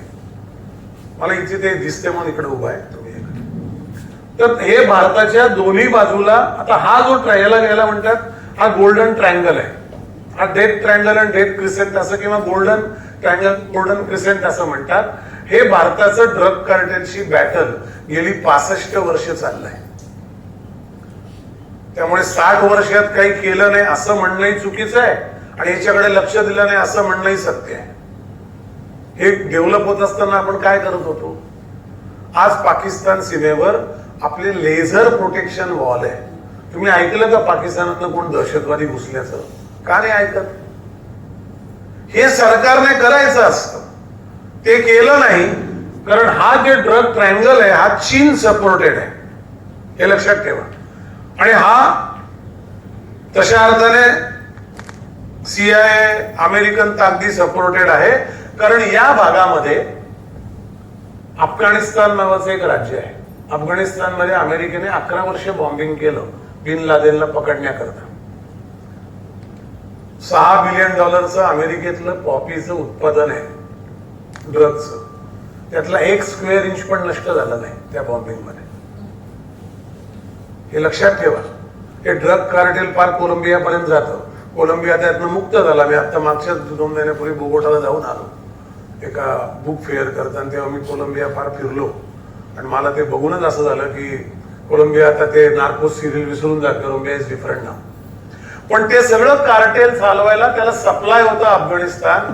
इकडे चीनने मात्र म्यानमार हा त्यांचा स्टोरेज बनवलं आणि या दोन्ही भागातून, हे बघा ती एक बारीकशी पट्टी आहे, याला म्हणतात चिकन नेक. ही चिकन नेक आहे, ती आपल्या 7 राज्यांना भारताला जोडणारी एक चिंचोळी पट्टी आहे. तिची रुंदी होती 23 किलोमीटर, ती आता 42 किलोमीटर झाली असं मी ऐकतो आणि ती जवळपास 72-75 किलोमीटर रुंद होणार आहे. हे आत्ताचा प्लॅन चालू आहे. ती पट्टी तुटकी असल्यामुळे ते 7 राज्य तोडणं सोपं आहे, म्हणून तिकडे एक ट्रायंगल. तिथे एक त्यांना फिजिकल अडचण अशी होती की अरुणाचल जो आहे, म्हणून अरुणाचल चीनने घेतला नाही. अटॅक करून तेजपूर पर्यंत चीन आला होता 62 साली, पण तो अरुणाचल घेऊ शकला नाही कारण तिथे प्रचंड मोठे पहाड याने आपल्याला प्रोटेक्ट केलं. नेफा विफाने काही फार काम केलं असं माझं असा इतिहास नाही, असं डॉक्युमेंट नाही. त्यांनी फक्त आरडाओरडा केला, सरकारकडे मदत मागितली, आले, पण ते अरुणाचलची वॉल ओलांडून चीन येऊ शकला नाही, म्हणून ते म्यानमार थ्रू त्यांनी उभं केलं आणि हे कार्टेल आहे. नेक्स्ट, पुढची स्लाइड. हे ते आणखीन एका वेगळ्या पद्धतीने मी दाखवलं. आणि हे कसं आहे, याला आता बघा तुम्ही, अस्थिर प्रदेश कुठला आहे जगातला? मध्य पूर्व सगळ्यात गेली काही 3 दशकं अस्थिर होती. इराण, अरब स्प्रिंग वगैरे सगळ्या तुम्ही गोष्टी ऐकल्या. ते युक्रेन पर्यंत नंतर सरकलं या साईडला. पण हा याच्यातला इराण, आता मध्य पूर्व अस्वस्थ कोणी केली? अमेरिकेने. मध्य पूर्वेतल्या रिजीम नष्ट कोणी करायचा प्रयत्न केला? अमेरिकेने. कारण ते लोक ऐकायला तयार नव्हते आणि त्यांच्याकडे तेल नावाचं एक काळं सोनं होतं. त्या नष्ट केल्यामुळे काय झालं? तर ज्या इराण सारख्या रिजीम होत्या, ज्या पण थोडंफार सिव्हिलायझेशन होतं, त्या इराण सारख्या लोकांनी विविध मार्ग पकडले सर्वाइव्ह व्हायचे. आणि त्याच्यामुळे आपल्या गोल्डन क्रिसेंटला आणखीन एक धोका उत्पन्न झाला, कारण आपल्या शेजारी येतो अत्यंत रॉटन स्टेट आहे पाकिस्तान. तो फक्त अवैध धंद्यावर पोचला गेलेला देश आहे. पाकिस्तान मिलिटरीचं एक संस्था आहे, त्याचं नाव आहे फौज फाउंडेशन. ज्यांना कोणाला इंटरेस्ट त्यांनी शोधून बघा. ते फौज फाउंडेशनचा जो टर्नओव्हर आहे तो पाकिस्तानच्या जीडीपी पेक्षा जास्त आहे. ती रिटायर्ड मिलिटरी लोकांनी आणि IS च्या अधिकाऱ्यांनी स्थापन केलेली संस्था आहे, जिचं प्रॉडक्ट आहे टेररिस्ट. टेररिस्ट एक्सपोर्ट करतात ते जगातल्या विविध देशांमध्ये. त्यांची ट्रेनिंग कॅम्प घेतात, इलिगल ड्रग्ज, इलिगल अॅम्युनेशन या सगळ्याचा व्यापार करतात. असा अख्खा देश हे चालवतो, फौज फाउंडेशन नावाची संस्था चालवते. असा देश आपला शेजारी आहे, जो या सगळ्या गोल्डन क्रिसेंटच्या भागीदारांना बाजारपेठ उपलब्ध करून द्यायचं काम करतो. दलाल लागतो ना, शेतमाल शेतकरी कष्ट करून पिकवेल, घेईल कोण? APMC नावाचा दलाल लागतो. म्हणून दलाल घाणेरडे असतात, लक्षात ठेवा. दलाल गेले पाहिजे. उत्पादक आणि उपभोक्ता यांच्यामध्ये दलाल असणं ही अत्यंत गचाळ आणि दुर्दैवी व्यवस्था आहे. त्यात आपण त्यात कधी पडते त्या व्यवस्थेला कोणी समर्थन करू नये, कारण ती सुरुवातीला चांगल्या उद्देशाने सुरू होते, पण ती सप्लाय चेन कंट्रोल करत असल्यामुळे तिच्यात आर्थिक हितसंबंध तयार होता आणि मग तिच्या आवळण्याकडे आणि तिला मोकळं सोडण्याकडे सगळं राजकारण फिरत राहतं. हे आपण गेली 70 वर्ष APMCचा अनुभवतोय. शेतकऱ्यांना पण तो आजचा विषय नाही, तो नंतर सांगेल. त्यामुळे दलाल यांना मिळाला. हे उत्पादक देश आहेत, इराण अस्थिर देश आहे, तो मध्य पूर्वेतल्या अनेक गोष्टी, आणि हे सगळं भारताच्या इच्छाशी, म्हणून पंजाब हरियाणा आपले इफेक्ट झाले. Next please. हरियाणा, पंजाब, काश्मीरमध्ये सुद्धा, म्हणजे जे जे भारताच्या पश्चिमेला राज्य आहेत, हिमाचल आहे, या सगळ्यामध्ये फार मोठ्या प्रमाणात पेनिट्रेशन सुरू झालं ड्रग्जचं, आणि त्याचं प्रमाण खूप वाढलंय. पण कशाला बोला, पुण्यामध्ये मुलांच्या शाळेतल्या डबे हे रिक्षावाला घेऊन येतो, त्याच्या ड्रग्जच्या पुड्या पाठवल्या गेल्या. हे उघडकीला आलं, अजूनही चालू असेल. जे उघडकीला येत नाही ते येत नाही, जे येतं ते कळतं. त्यामुळे एक भारताच्या सार्वभौमत्वाला घेरण्याकरता या दोन व्यवस्था 6 दशकात उभ्या राहिल्या, ज्याचा निपात अजूनही पूर्णपणे झालेला नाही. आपण त्याचं इन्फ्रास्ट्रक्चर नीट करायचा प्रयत्न गेल्या 10 वर्षात केलाय. म्हणून चिकन नेक वाढवली, तर ते 7 राज्यांशी आपलं जोडण्याचा हे तयार होतो मोठा एक, त्याला थिक बँड म्हणतो, असा आपण करू शकू. ते भौगोलिक भाग व्हल्नरेबल होणार नाही. पाकिस्तानमध्ये असं म्हटलं, बॉर्डरला हे केलं, पाकिस्तानवर सिंधूचं पाणी रोखलं. आपण या सगळ्याच्या उद्या करून त्यांचे जर ते सगळे गळे आवळायचे असतील तर त्याकरता असणाऱ्या व्यवस्था 10 वर्षात उभ्या करत आहोत. अजून 5 वर्ष त्या उभ्या राहतील. पूर्ण राहतील का माहित नाही, ते आपल्याला कोणी करू देईल का अजूनही माहित नाही. त्याच्याकरता जो काय नाच करायला लागतो आंतरराष्ट्रीय व्यासपीठावर, ते आपले बिचारे पंतप्रधान करत असतात. लोकांना इथे बसून कॉमेंट लिहायला, आग्रह लिहायला काही वाटत नाही. बेअक्कल माणसं आहेत.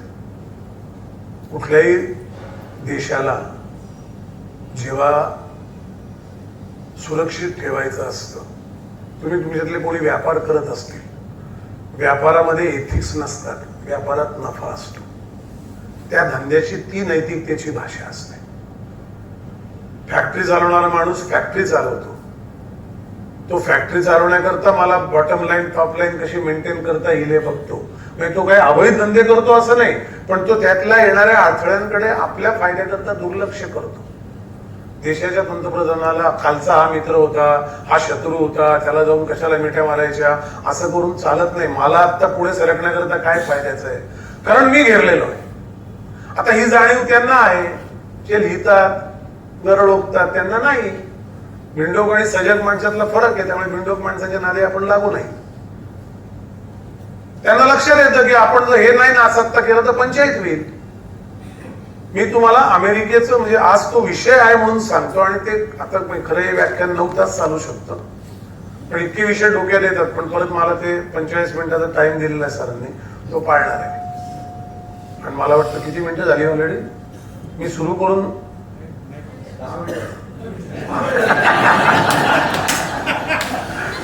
अमेरिकेने युक्रेनला $300 बिलियन मदत करून ते युद्ध रशिया विरुद्ध सुरू करून घेतलं. आणि त्यांनी पहिली गोष्ट काय केली हे नीट लक्षात ठेवा. एखादी महासत्ता आपला प्लॅन कसा करते, पहिली गोष्ट काय केली तर एक नॉसडॅम नावाची पाईपलाईन होती रशियातून अख्ख्या युरोपला तेल सप्लाय करणारी. ती पाईपलाईन उडवली, युक्रेनने कडून उडवून घेतली. म्हणजे युरोपला मिळणारा, ईयूला किंवा नाटोला मिळणारा तेल सप्लाय धोक्यात आला. हे करत असताना हे चालू होतं युद्ध, सुरू त्याला 4 वर्ष झाली. पहिल्या वर्षात क्रोएशिया नावाचा एक देश येतो, आता तो मॅपमध्ये नाही पण ते त्यांचं होऊन मी ते आपले संबंध आता नाहीये. तिथे त्यांनी 2 बिलियन बॅरल एवढं तेल राहील असे टँकर बांधले. क्रोएशियामध्ये अत्यंत छोटा क्षुद्र देश आहे, पण तो पूर्वीच्या रशियाचा भाग आहे. जे अझरबैजान वगैरे सगळे हे जे तिचे भाग होते ना, मध्य आशिया, तो मोठ्या सोव्हिएत रशियाचा भाग होता. तिथला देश आहे समुद्रकिनारचा. आणि तिथून त्यांनी सांगितलं आम्ही युरोपला, तिथे तेल आपलं पाठवलं आणि युरोपला आम्ही सप्लाय करू. हे 3 वर्षामध्ये आता असं एस्टॅब्लिश झालं की क्रोएशिया ते युरोप तेलाच्या पाईपलाईन आहेत. नॉस्टॅम फुटलेली जरी तिथून काही तेल जात नाही, ते बंदच आहे. युक्रेन युद्ध चालूच आहे, कारण त्यांना युरोपियन युनियनचं किंवा नाटोचं करेक्शन करायचं आहे. तुम्ही नाटो 3.0 असा विषय टाका, शोध घ्या, तुम्हाला मी काय म्हणतोय लक्षात येईल. नाटो 3.0चा पहिला अजेंडा असा आहे की त्यामध्ये स्पेन आणि फ्रान्स नसतील. जर्मनीला पण अमेरिकन सांगितलं यायचंय का, आमच्या काठीवर यायला लागेल. जर्मनी म्हणलं नाही आम्ही तुमचेच आहोत, आम्हाला नका सोडू. पण फ्रान्स आणि स्पेन सारखे 2 अत्यंत मस्तवाल देश जे नाटोचे लीडर होते, ते लीडर नाहीये थिएटर कमांडमध्ये. ऑस्ट्रिया, पोलंड, हंगेरी सारखे किरकोळ देश लीडर बनवले अमेरिकेने. ही रिसेंट गोष्ट आहे, कारण नाटोवर जेव्हा ताकद येईल तेव्हा नाटोचं कन्झम्पशन अमेरिकेच्या हातात राहतं किंवा अमेरिकन अलाइड देशांच्या हातात राहतं. भारत त्यांच्या रडारवर नाही, आपण छोटे आहोत लक्षात ठेवा. आपण कसं घेरलंय ते मी सांगणारच आहे. सो आपल्याला या ड्रग कार्टेलने घेरलं, कारण ड्रग कार्टेलने जे नियंत्रित करायचा प्रयत्न केला ती तरुण पिढी केली. ज्यांच्यामध्ये राष्ट्रभक्ती येईल, ज्यांच्यामध्ये जोश असेल, जे लढतील प्राणपणाने, ते निकामी कसे होतील. आणि ड्रग काही हरियाणा, पंजाब, हिमाचल प्रदेश, मणिपूर, आसाम, बंगाल यांची समस्या नाहीये. ड्रग महाराष्ट्राची समस्या आहे, कर्नाटकची आहे, तामिळनाडूची आहे, आंध्र प्रदेशची आहे, मध्य प्रदेशची आहे. इतकं ते पेनिट्रेट झालंय. म्हणून मला नेहमी असा एक प्रश्न पडतो की हे सगळं चालू असतं, आपल्या गुप्तचर संस्था त्याचे इन्फॉर्मेशन देत असतात, सरकार काय करतं हा प्रश्न आहे. आणि दुर्दैवाने या बाबतीत सरकारने 60 वर्षात काहीही केलेलं नाही. कारण त्या ड्रग कार्टेल करणाऱ्या माणसांच्या जीवावर तिथली सरकार टिकवता आली. त्यांना कडेवर घेतल्याने, दुर्लक्ष केल्याने त्यांनी तिथलं सरकार अस्थिर उधळलं नाही कुठल्या तरी एका राजकीय पक्षाचं. आणि म्हणून त्याच्याकरता ही तडजोड केली गेली. त्या तडजोडीचा पुढचा भाग म्हणजे चीनशी आपण केलेलं धोरण. Next please. हा गोल्डन ट्रायंगल आहे आणखीन डिटेलमध्ये. हे देश लक्षात ठेवा तुम्ही. हे देश मी तुम्हाला का सांगतोय, प्राईम मिनिस्टर काय या सगळ्या देशात जातात नाही याचं कारण आहे. मला जर तो ट्रायंगल एस्टॅब्लिश असेल तर त्याच्या बाजूच्या लोकांची मैत्री करून निदान मला नियंत्रण ठेवता येतं. म्यानमारमध्ये आपण केलेली कारवाई नीट लक्षात घ्या. आपण आतमध्ये घुसून त्या लोकांना मारलं. Next please. आता इथे खरा प्रश्न उभा राहतो आणि हा प्रश्न नीट समजून घ्या. हे जे ब्ल्यू आहे ही ऑइल असा सप्लाय होतो. मध्य पूर्वेत ऑइल तयार होतं या ओमान आणि वरच्या भागामध्ये दिसतंय ना मॅप. तिथून ऑइलची लेन जाते. ऑइलचा हा रूट आहे, ऑइल असं जातं आणि ते जातं सगळ्यात जास्त मोठ्या कन्झम्पशन देशाला, त्याचं नाव आहे चीन. इथे मलाकाची समुद्र धुनी आहे, नॅरो पॅसेज जे आहेत ना, तिथून चीन ते ऑइल नेतो.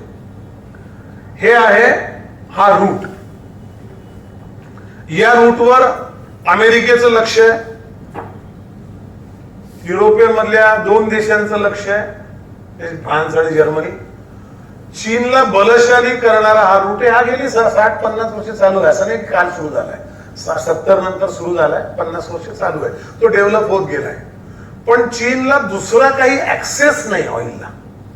म्हणून चीन काय करणार होता, चीन या इथून शिंजियांग नावाच्या त्यांच्या प्रांतातून या इथल्या एका ग्वादर नावाच्या बंदरापर्यंत एक रोड तयार करणार होता, रेल्वे लाईन टाकणार होता, ज्याचं नाव आहे चायना पाकिस्तान इकॉनॉमिक कॉरिडॉर. किंवा चीन जे आणखीन एक प्रयत्न करत होता की मोठा हायवे बांधायचा सगळ्या जगाला जोडणारा, त्यांचा जो बिल्ड नावाचा जो प्रोजेक्ट आहे ना, बिल्ड, ते चीन करत होता. आणि चीनला त्याच्याकरता त्या ग्वादारपर्यंत, म्हणजे ग्वादार नंतर आलं, ग्वादार हे पोर्ट आहे अरेबियन सी मधलं, म्हणजे त्याला समुद्राला ऍक्सेस मिळाला असता, त्याचा हा रूट कळला असता, ग्वादारपर्यंत ऑइल आलं भारताला वळसा घालून, किंवा ग्वादार हा पण जोडलेलाच भाग आहे, तिथून नाही, सॉरी इकडे पाकिस्तान, सॉरी चुकीचं, इथे इथून आलं की ते रस्त्याने चीनमध्ये जाऊ शकतं, त्याचा हा सगळा रूट वाचतो. कारण अमेरिकेचं इथून म्हणजे चीन हे करतो आणि चीनची सप्लाय चेन हातात ठेवली पाहिजे, त्याशिवाय चीनला जेव्हा तो आक्रमक येईल तेव्हा आवळता येणार नाही, एवढाच विषय आहे.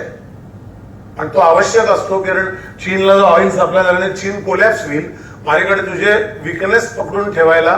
म्हणून या इथून आता इंडोनेशियापर्यंत मॅप आहे, खाली ऑस्ट्रेलिया ते फिलिपाईन्स, जपान पर्यंत अमेरिकेचे 27 लष्करी तळ आहेत, जे चीनच्या वाहतुकीकडे लक्ष ठेवून गेली 50 वर्ष आहेत.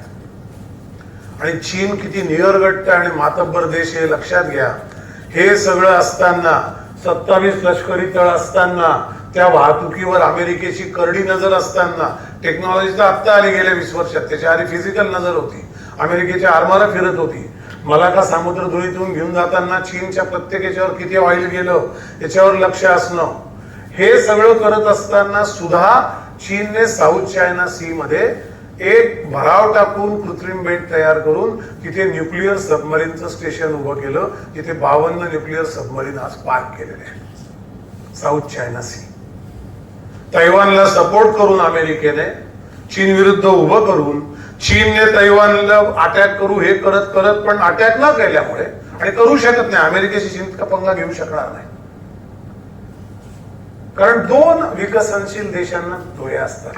आता समजा आपण आपलं घर बांधतोय, तर आपण जे शेजारी त्यांचे मारामाऱ्या करू जाऊ, म्हणजे आपल्याला एक ऍडिशनल काम झालं, घरही बांधायचं आणि त्यांच्याकडे पण लक्ष ठेवायचं, तर असे कोणी आपल्याकरता कामं निर्माण करत नाही. चीन ते करत नाही, कारण चीनला माहिती आहे आपल्याला, म्हणून त्याने त्यापेक्षा उजरा मार्ग निवडला, गुपचूप आपली सामर्थ्य वाढवायला सुरुवात केली. आता चीन आणखी नाही जास्त, आणि चीनची लोकसंख्या इतकी कमी काय आहे त्याचं एक लॉजिक मी देऊन ठेवू, बाकी तुम्ही शोधा. चीन जे देश रोबोटिक्सवर काम करतायत प्रचंड इन्व्हेस्टमेंट करून, त्याचं एकच कारण आहे की त्यांच्याकडे तरुण लोकसंख्या नाही. देशांची नावं सांगतो, जपान, साऊथ कोरिया, चीन, यांच्याकडची लोकसंख्या वृद्ध होते आहे. आपल्याला तो प्रश्न 35 वर्षानंतर भेडसावणार आहे. आता आपल्याला रोबोटिक्सचं काही दगदग करायची गरज नाही, आपल्याकडे खूप लोकसंख्येला हाताला काम नाही. पण चीनने इतकी इन्व्हेस्टमेंट केली की त्यांना माहिती मॅनपॉवरच नाही, काम करण्याकरता लोकच नाही. याच्या भोवती चीनला लक्षात असं आलं की धोका कोणाला, हिंदी महासागरावर अजून तरी भारताची निर्विवाद सत्ता आहे. आपलं नौदल हे जगातल्या एका उत्कृष्ट नौदलापैकी एक आहे. एवढंच नाही तर आपण 50 वर्षात 70 वर्षात ते नक्की केलंय की आपल्या नौदलाची ताकद आहे. आता नौदल देत असलेल्या इनपुटवर राज्यकर्त्यांनी काम केलंय का त्याचे उदाहरणं विपरीत आहेत, पण नौदलाचं लक्ष आहे. म्हणून आपल्याला घेरण्याकरता एक स्ट्रिंग ऑफ पर्ल्स चीनने तयार केला, त्याच्यामध्ये अनेक बंदरं डेव्हलप करत नेली. आणि हा जो चॉकलेटी पट्टा आहे, श्रीलंकेचा हंबनटोटा असेल, इथे म्यानमार असेल, बांगलादेशचं चितगाव असेल, किंवा या इकडची सगळी फिलिपाईन्सची बंदरं असतील, हा सगळा म्हणजे भारत या देशांना सगळ्यांना मित्रराष्ट्र करून घेईल त्याच्या आधी त्यांचे सगळे पोर्ट चीनने ताब्यात घेतलेले आहेत ऑलरेडी. हंबनटोटाने जे चीनने श्रीलंकेवर कर्ज लादलं ते कर्ज फेडू शकत नाही, म्हणून श्रीलंकन सरकारने ते बंदर चीनला बिल्ड ऑपरेट ट्रान्सफरला तर ट्रान्सफरच करून टाकलंय. म्हणजे उद्या युद्ध झालं तर चीनची युद्धनौका हंबनटोटामध्ये येऊ शकते, हा याचा अर्थ आहे, जे अदरवाईज शक्य नाही. बंदर असल्याशिवाय येणार कसं, कोणतरी आसरा द्यायला पाहिजे ना. ते काय समुद्रात नाही फिरू शकत, खाली परत अमेरिकेचे तळ आहे, परत ते हे आहे दिएगो गार्सियो आहे, इथे स्टेल्थ पार्किंग आहे, अमेरिकेचे 50 स्टेल्थ आहेत, B-52 पेक्षा मोठे, 80,000 फुटावर उडतात, कुठल्याच रडारमध्ये येत नाही. सो हा सगळा असताना त्यांनी हा भाग तरी मी आवळून टाकतो म्हणून भारताविरुद्ध. मग त्याच्यामध्ये ड्रग कार्टेलला मदत, हे इंटरनल पोखरणं झालं आणि बॉर्डर सील करत सगळी बाजूची बंदरं घेणं, बाजूचे देश अस्थिर करणं, त्यांना पैसा पुरवणं, हे झालं त्या स्ट्रिंग ऑफ पर्ल्सचं मुळात उद्देश. पाकिस्तान आज बघा चीनचा गुलाम आहे, श्रीलंका चीनचा गुलाम आहे, म्यानमारमध्ये चीनच्याच याचा मिलिटरी रुलर आहे, पूर्वी ज्याला परमा म्हणायचे. आज थायलंडमध्ये चीनला जे कोरोना नंतर मेड इन चायनाला बंदी आली तेव्हा त्याने थायलंड फिलिपिन्स मधल्या फॅक्टरीमध्ये आपला माल बनवला. मेड इन थायलंड फिलिपाईन्स, पण फॅक्टरी चीनच्या होत्या. त्या देशांना आर्थिक पकड घेतली आहे, मलेशियावर घेतली आहे. आत्ताच पंतप्रधानांचं इंडोनेशियाला जाणं, आता आपण अंदमान निकोबार मध्ये जे काय करतो आहे ते, हे त्या दृष्टीने फार महत्वाचं आहे. स्ट्रिंग ऑफ पर्ल्सला ते उत्तर आहे. हा अशा पद्धतीने चीनने भारत घेरलेला आहे. तो घेरायला सुरुवात केली आहे, ऑलरेडी घेरलाय, त्याला आता आपण उत्तर देतो. ते पुढच्या स्लाइड मध्ये दाखवतो मी. इंडोनेशियाला आपण जाणं अशाकरता महत्व आहे, हजारो बेटांचा देश आहे. मुस्लिम राजवट असली तरी सुद्धा तिथले पंतप्रधान, अध्यक्ष भारतीय पंतप्रधानांना घेऊन देवळात जातात. इंडोनेशियाच्या एअरवेजचं नाव गरुडा एअरवेज आहे. आपण जो अखंड भारत म्हणतो तो सांस्कृतिक आहे, राजकीय कधी असू शकत नाही, हे नेहमी लक्षात ठेवा. सिंधू भारतातील नास्ती विसर्जित करू हे बोलायला ठीक आहे. पाकिस्तानची लोकसंख्या किती आहे? 22 कोटी आहे. आपल्याकडे आता सेन्सस मधनं कळतील 26 कोटीच्या वर मुस्लिम असतील. पाकिस्तान भारतात आला 50 कोटी मुस्लिम होतील. त्यांना हँडल करणं सोपं नाही, ताबडतोब दुसरं राष्ट्र मागतील ते. त्यामुळे हीच गुडचूक कोणी करणार नाही. पण सांस्कृतिक राष्ट्रवाद आपला राहील, सांस्कृतिकदृष्ट्या भारत एक राहील, जो पूर्वी होता. आपण राजकीय बॉर्डरचे एकत्र करत होतो, आपण सांस्कृतिक धाग्यांनी लोकांना धरून ठेवलं होतं आणि तो सगळ्यात प्रभावी असतो. त्याच्यावर पण काय आक्रम होतं सांगतो. Next please. माझा वेळ संपतोय मला माहिती.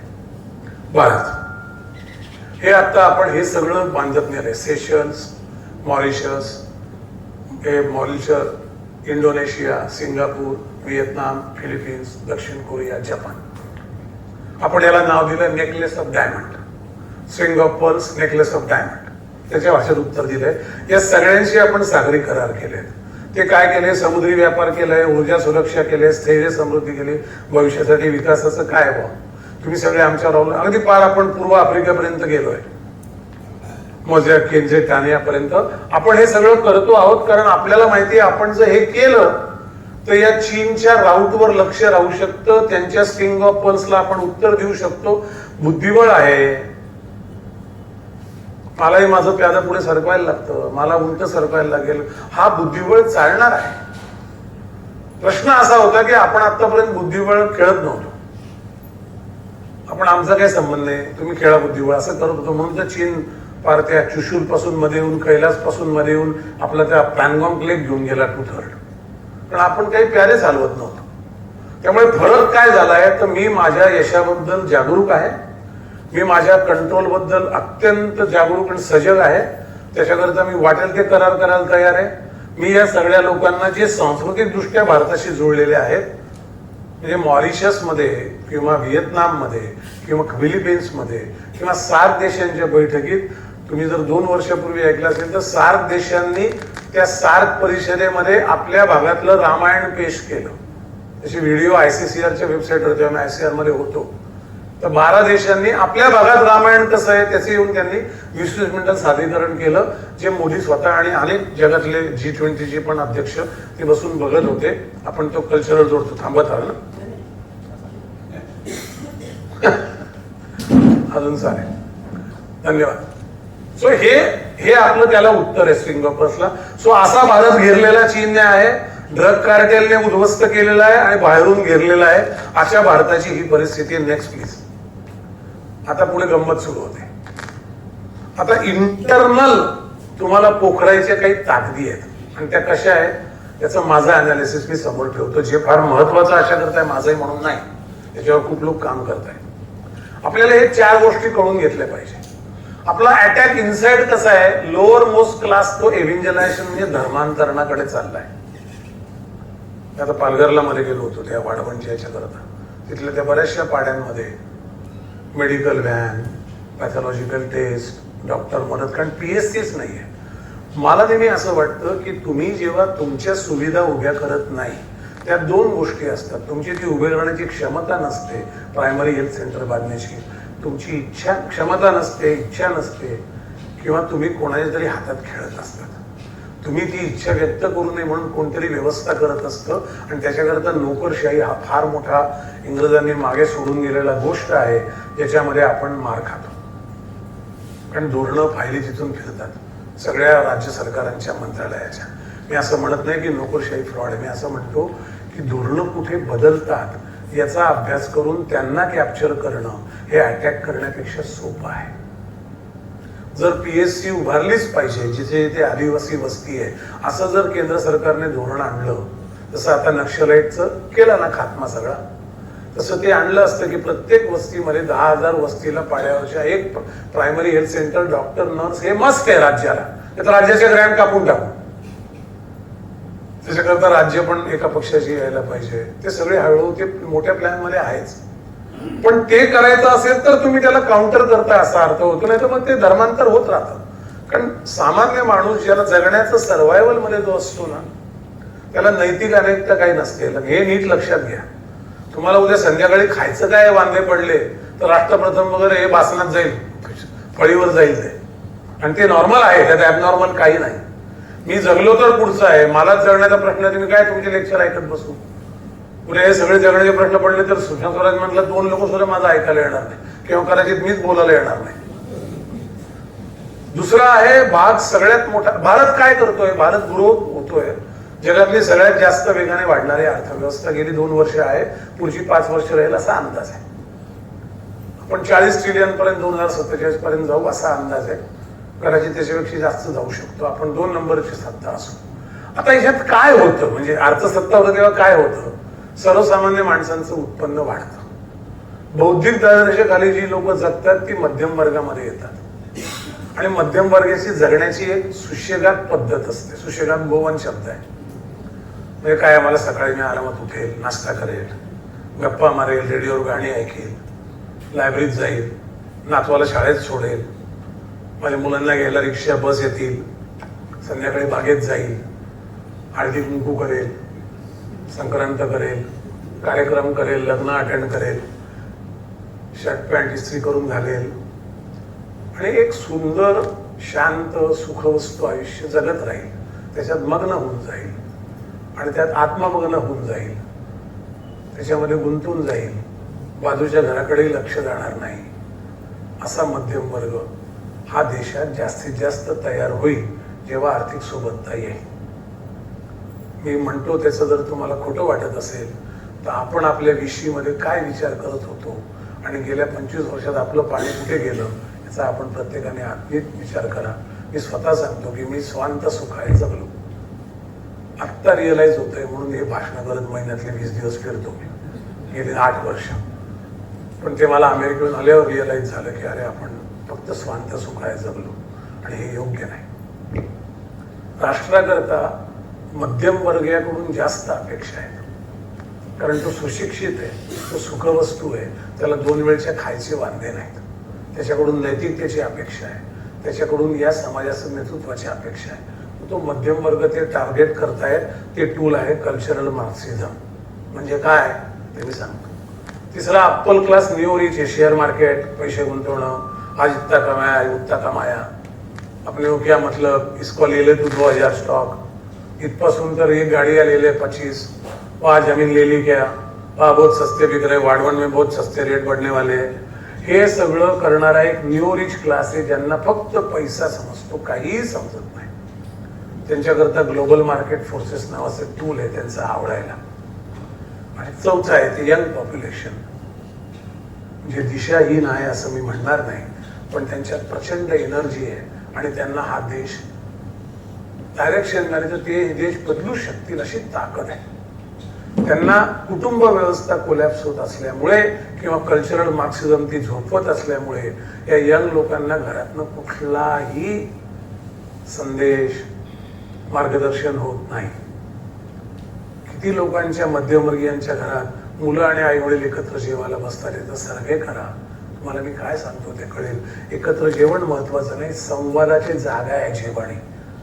डायनिंग टेबल असेल, पंगत असेल, जमिनीवर बसत असाल, पण एकत्र जेवताना माणसं जेवताना झोपताना घरात एकत्र राहतात, त्याचं लक्षण असतं. आणि ते जेव्हा तुटतं, ते जेव्हा त्यांच्या कामात गडकं होतात, तेव्हा संवाद होत नाही. आणि मग ती भडकटणारी पिढी ती कॅप्चर करण्याकरता रॅडिकल इस्लाम आहे. Next please. इव्हॅन्जलायझेशन डाटा आहे. आता बघा, म्हणजे बाहेरून स्ट्रिंग ऑफ पर्ल्स आहे. अमेरिकेचं मी तुम्हाला सांगितलं, अमेरिका भारताला कधी मोठं होऊ देणार नाही. चीन कर्त्यांनी केलेली चूक ते भारताला करणार नाही, विरोध करणार नाहीत, भारताला खिसगणतीत धरणार नाहीत. ते एखादा बकरा चांगला माझावर गेला मग कापतो, अशी जी खाटकाची वृत्ती असते, त्या वृत्तीने भारताकडे बघेल अमेरिका. इंटरनली हे पोखरण आहे.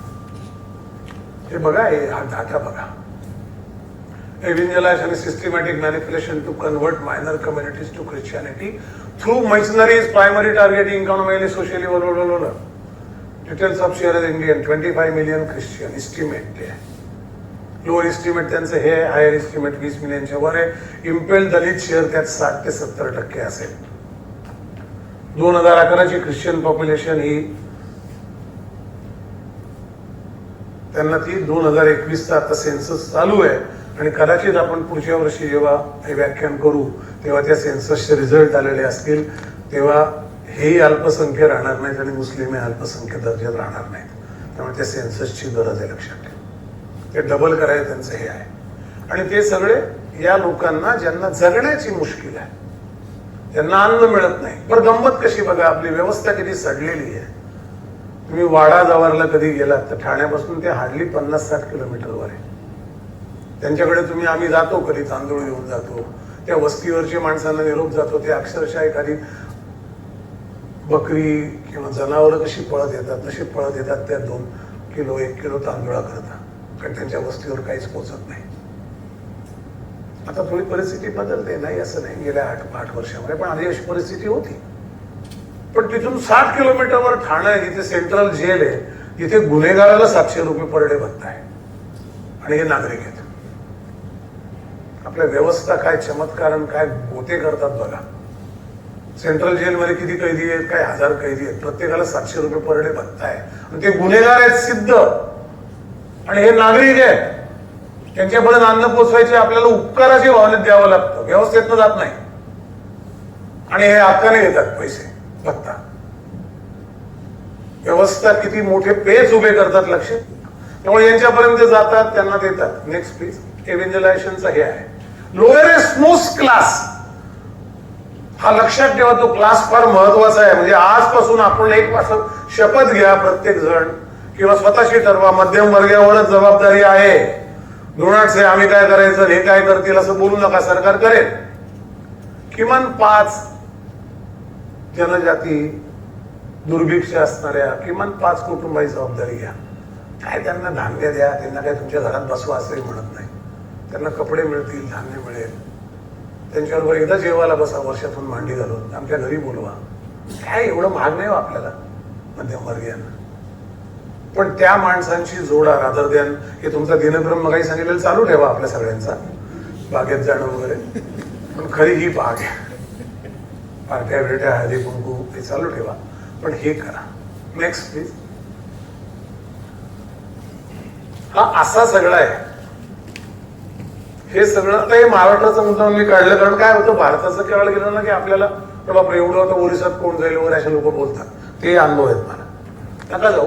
आपल्या जवळचे जिल्हे बघा, इथे यांची सिग्निफिकंट ऍक्टिव्हिटी चालल्या आहेत. इन्स्टिट्यूशनल काहीतरी उद्योग केंद्र उघडलंय, सेवा केंद्र उघडलंय, औषधं मिळतात, धान्य मिळतं, कपडे मिळतात, अशा सगळ्या या इथे आहेत. हे टायर 2, टायर 3, टायर 3 त्याचे भाग केले मी.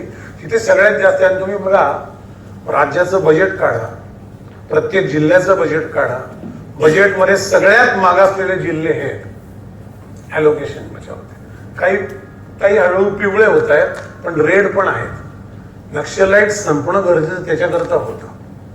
तिथे रस्ते व्हायला होतील, तिथल्याच. आणि हे जरी केलं, समजा आपली डेव्हलपमेंट आणली, तर नक्षलाईट चळवळ उभी राहते आणि परत त्याला विरोध करायचा, दंगली करायच्या, खून करायचे. ते मोडून काढलं आता आपण. म्हणजे काय काम आहे बघा. आणि इथे सगळे माणसांपर्यंत हे पोचतं. इथे थोडंफार ठीक आहे, एक तर हा सदन भाग आहे, थोडा पाणी चांगलं होतं, इकडे पाण्याचं दुर्भिक्ष, धरणं नाहीत. म्हणजे मला कधी कधी ना महाराष्ट्राच्या मुख्यमंत्र्यांनी काय केलं प्रत्येकाने या भागाकरता याचा एक लेखाजोखा मांडायला कधीतरी आवडेल. यावर बाकी राजकीय भाषण फालतूपण आहे. मॅक्झिमम मुख्यमंत्री विदर्भ मराठवाड्याचे आहेत. का नाही आलं होते ते काही?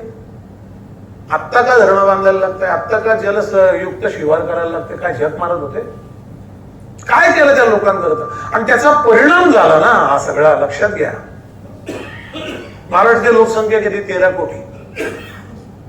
मुंबईची लोकसंख्या किती? MMRDA पुणे, मुंबई, ठाणे, वाशी सगळं धरून साधारणपणे 3.5 ते 4.25 कोटी. पुण्याची लोकसंख्या किती? PMRDA वाघोली पासून, रावेत पासून, हडपसर पासून, सासवडच्या याच्यापर्यंत सगळी मोजलीची दावा आली आता 32 ती धरून 1.5 कोटी. किती झाले? 5 कोटी झाले. 13 कोटीचा महाराष्ट्र आहे. उरलेले 7 कोटी संबंध 32 जिल्ह्यामध्ये आहेत. इतके विरळ आहेत ते, इतके अविकसित आहेत. सगळं इकडे कॉन्सन्ट्रेशन. हे कोणी केलं? का केलं? हे का होऊ दिलं? परत तेच उत्तर येतं. ते नाही का ते कापूस कोंड्याची गोष्ट सांगू, सगळं प्रश्न आहे. मध्यमवर्गीयांनी स्वांत झोपाय आयुष्य काढलं.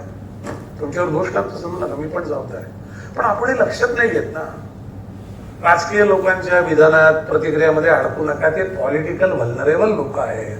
ते रोज वेगळ्या पिपाण्या वाजवतील, ते लोक रोज वेगळी गाणी म्हणतात, कारण त्यांना ती निवडणुकीपुरते असतं. ते समाज म्हणून आपण हे लक्ष द्यायला पाहिजे होतं. हा व्हल्नरेबल भाग होतो. Next please. कल्चरल मार्क्सिझम सगळ्यात डेंजर आहे. आता या मध्यमवर्गीयांचं घर फोडायचे काम आहे. पंचपरिवर्तनचं फार महत्व त्याच्याकरता आहे बरं का. हे लक्षात घ्या नीट. संघ करतो हिंदू असं काही नाहीये की देशाची गोष्ट करतात, त्यांना काही परिस्थिती बाकीच्या काही गोष्टी घेऊ नका. हे सगळं कल्चरल मार्क्सिझमने कॅप्चर केलंय. कुंकू का लावायचं? संक्रांत का पाहिजे? फटाके का फोडतात? प्रदूषण होतं. मला एका पुण्यातल्या शाळेतल्या परवा एका मुलीच्या एका आईने विचारलं की सर आमच्या मुलीला शाळेत सांगितलं की रामाचं मंदिर बांधलं अयोध्येला, सीतेचं कुठे मूर्ती आहे? आपला धर्म हा सीतेला बायकांना दुय्यम स्थान देणार आहे. मी म्हटलं कुठली शाळा? बाणेरची. मी शाळेत पण गेलो दुसऱ्या दिवशी. त्या बाईला म्हटलं तुम्ही काय उत्तर दिलं? नाही मला सर उत्तर माहिती. 40-42 वर्षाची स्त्री होती. म्हटलं तो राम लल्ला आहे, तो बालराम आहे. बालरामातलं कसं लग्न असेल झालेलं त्याचं? काही दाखवतील का? बालरामाबरोबर सीता उभी आहे. काही सेन्स आहे का तुम्हाला? आम्हाला माहित नाही. म्हटलं तिथे पंच आहे, पुढे पंचायतन, तिथे सीता आहेच ना. पण हे बालरामाची मूर्ती बघितली का? दाढी विषय आहे त्या मूर्तीला. तरुण बालकाची मूर्ती आहे ना. अरे हे आम्हाला माहित नाही. आता हे कोण सांगतं? शाळेत गेलो विचारलं, हे कोण सांगतं? का बरं सांगतात? लक्षात येतं कनेक्शन. त्यांना त्या सगळ्या व्यवस्थेच्या ज्याच्यावर श्रद्धा सोडून द्यावं. श्रद्धा, आपण श्रद्धा, अंधश्रद्धा असा विषय घेऊच नका. जी बिलीफ सिस्टीम आहे एकत्र जगण्याची, कुटुंब म्हणून, सिव्हिलायझेशन म्हणून जगण्याची, त्याच्यावरच अटॅक करायचा आहे. आणि ते करताय. ओकिझम आला इथे. तुमच्या मार्केटला बोलले चड्ड्या विकायला असतील बघा, ते कमरेच्या खाली भोग असलेला, विचारा जाऊन याला भोग का बरं? ते सांगतील की मला सकाळी वाटतं मी मांजर आहे, तर माझी शेपूट कुठून बाहेर येईल. हा ओकिझम आहे, हा चालू आहे अमेरिकेत, हा टोकाला आहे अमेरिकेत, भारतात शिरलेला आहे. पार्ले मार्केटला मी तरी पाहिलंय. आणि पार्ला मार्केट काही खूप ऍडव्हान्स मार्केट आहे असं नाही, ते बोरिवलीपेक्षा छोटं मार्केट आहे. त्यामुळे माझी श्रद्धा, माझी संस्कृती, मला जोडून ठेवणारे सण, माझं एकमेकाशी गुंतलेलं असणं संस्कृतीमधलं, या सगळ्यावर लॉजिकल प्रश्न विचारायचे, तर्कदुष्ट प्रश्न विचारून आघात करायचे. हे कल्चरल मार्क्सिझम त्याला नाव दिलंय मी, त्याचं काम आहे.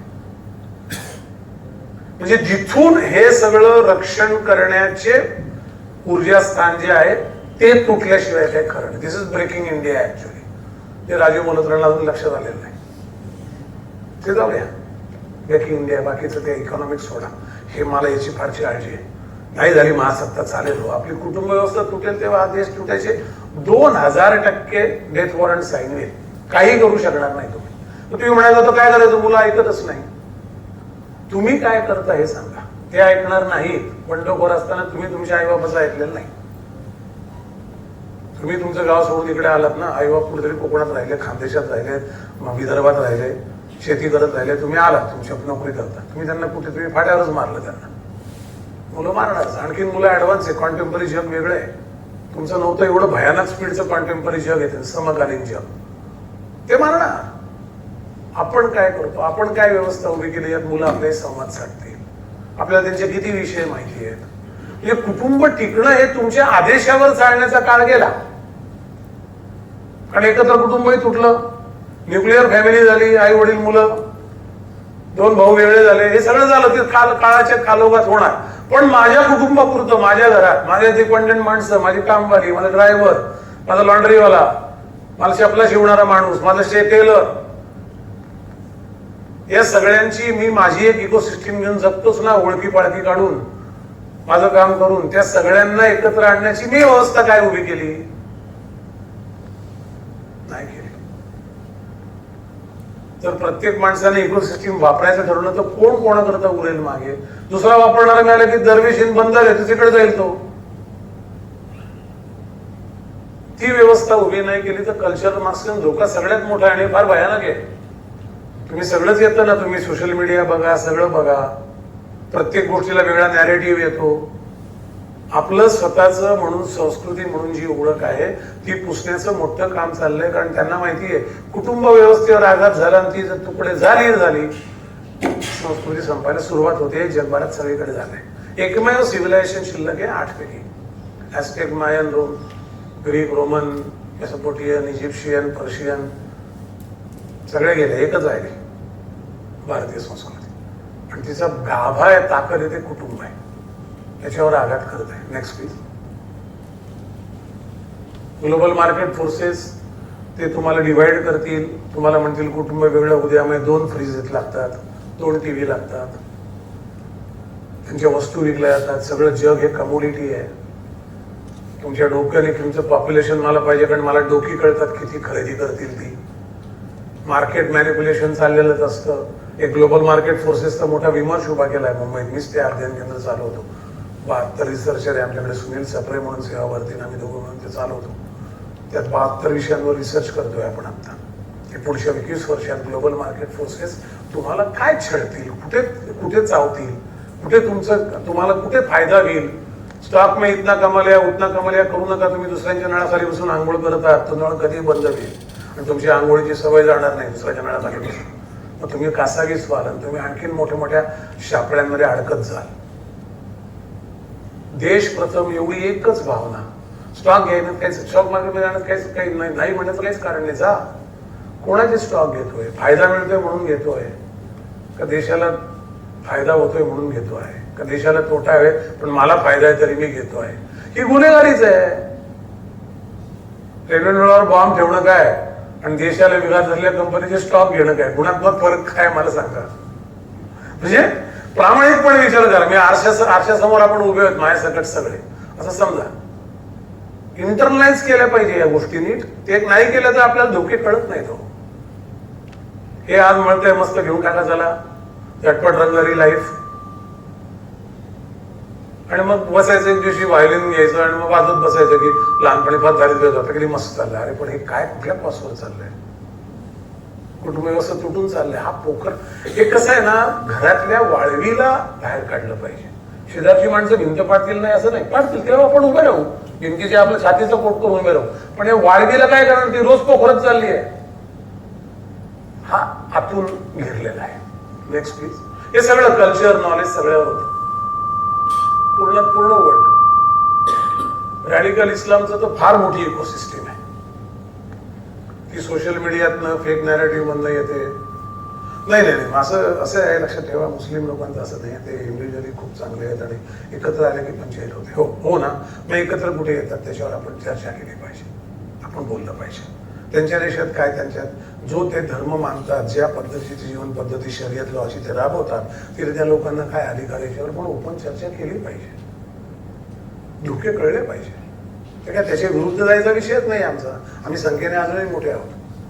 पण मी बोललं तर पाहिजे. बोलणं पण चुकीचं आहे. सेक्युलर राज्यात बोलायचं नाही. सेक्युलर हा काय शब्द आहे भणंग मला समजत नाही. त्याच्यावर एक मी करणारच आहे मोठं सिम्पोजियम जानेवारीमध्ये. मोठं करणार आहे. सेक्युलरवर बोला, दिवसभर चर्चा करा. काय सेक्युलर? हे हाणून पाडले पाहिजे ते भ्रम आणि नॅरेटिव्ह. मला माझ्या देशावर प्रेम करून जगता आलं पाहिजे. जो तिथे करणार नाही तो माणूस गुन्हेगार आहे. आणि मी मोठ्याने सांगेल की हा चोर आहे. आणि ती हिंमत मला माझं राष्ट्र देतं. ती हिंमत हिंमत मला माझी स्वतःचा आयुक्त ताकद देते. मी एकटा पडलो तर मी 4 लोक माझ्या विचारात येऊन उभा राहिले त्याच्या विरुद्ध भांडेल, कारण ते देशाविरुद्ध आहे. माझं वैयक्तिक काही कुठल्या धर्माबद्दल राग नाही. या भूमिका घ्यायला पण बोटचेपेपणा आपण करायला लागलो अशी परिस्थिती आहे. यांचं फावणारच ना.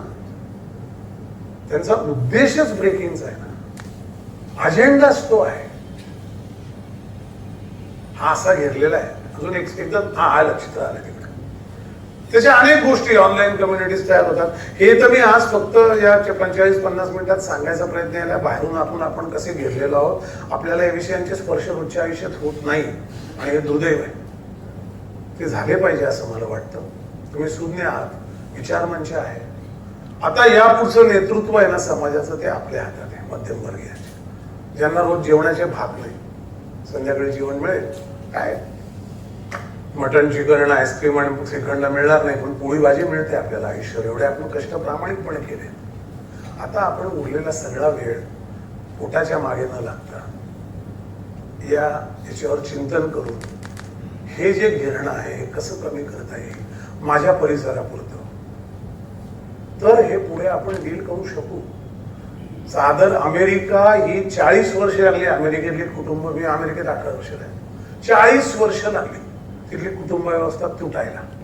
भारताला 10 वर्ष पुरतील. मुंबई हायकोर्टामध्ये डिव्होर्सच्या cases are more than the civil lawsuit courts cases. हे तगादा जमिनीच्या केसेस असतात ना, त्याच्यापेक्षा जास्त केसेस डायव्होर्सच्या आहेत. ही ब्रेकाला सुरुवात झाली आहे. कारण माझं पटत नाही म्हणजे काय आहे, न पटणं हे नॉर्मल आहे. आपण कधी लोकांना सांगणार आहे? नवरा बायकोचं न पटणं हे नॉर्मल आहे. दोघेही स्वतंत्र व्यक्तिमत्व आहे. भांड्याला भांडं लागलं की आवाज होणार. त्याचा परिणाम मी काय करायचा? तोडून टाकायचा आणि मुलांचं आयुष्य डिव्हास्टेट करायचं. इतका जर स्वतःच्या पुढे कुटुंबाचाही विचार शिल्लक राहत नसेल तर राष्ट्रप्रथम वगैरे या तर मुले ही देवघरची फुले असे सुविचार आहेत. ते बोर्डवर लिहून ठेवले पाहिजे चौकात. त्याचा काही उपयोग नाही, सगळ्याशी संबंध नाही. तर हे आपल्या पुढे मांडायचं म्हणून मी साठेसरांना रिक्वेस्ट केली की हा विषय मांडावा. मला वाटतं की दर 3-4 महिन्याने हा विषय मांडायला मी येईल शक्य असेल तर. अशा करता पण तरुण मुलं जास्त आणा. याचं कारण असं आहे की आत्ता आपल्यापैकी परमेश्वराची प्रार्थना करू तर सगळे असतील, पण काही लोक नसतीलच 21 वर्षानंतर. मी म्हणतो मीच नसेल समजा. पूछते हुए दिए से क्या रास्ता देखोगे, जिनकी आंखों में रोशनी उनको पकड़ना पड़ेगा. आणि त्यांना सांगायला लागेल तुम्ही काय फेस करणार आहात. तुमच्याकडे तुमच्या मागे आम्ही उभे आहोत. ते करण्याचं काम आपण केलं तरी आपलं या लोकांचं कार्य पूर्ण झालं. We have done our life, कारण आपण आपलं कॉन्ट्रीब्युशन दिलं. अदरवाईज आपल्या समोर हे सगळं असं कोसळत गेलं आणि आपले बसून राहिलो. अरे काय वाईट झालं हे बोलत राहिलो. नंतर वाईट झालं म्हणणारी संख्या पण कमी झाली. त्यामुळे वाईट झालं हेही कळणारी माणसं मरून गेली आणि मग उरलंच नाही कोणी. फक्त डिव्हास्टेटेड राष्ट्र जे 5-6 हजार वर्षाचं व्हायलिन वाजवले होते ते विचारवंत झाले. त्यांना आतल्या बाहेरच्या शक्तीने पोखरून टाकलं. निदान आपल्या पुढील जीव असेपर्यंत तेवढं होऊ देऊ नका. या प्रार्थना तुमच्यापाशी ठेवतो आणि थांबतो.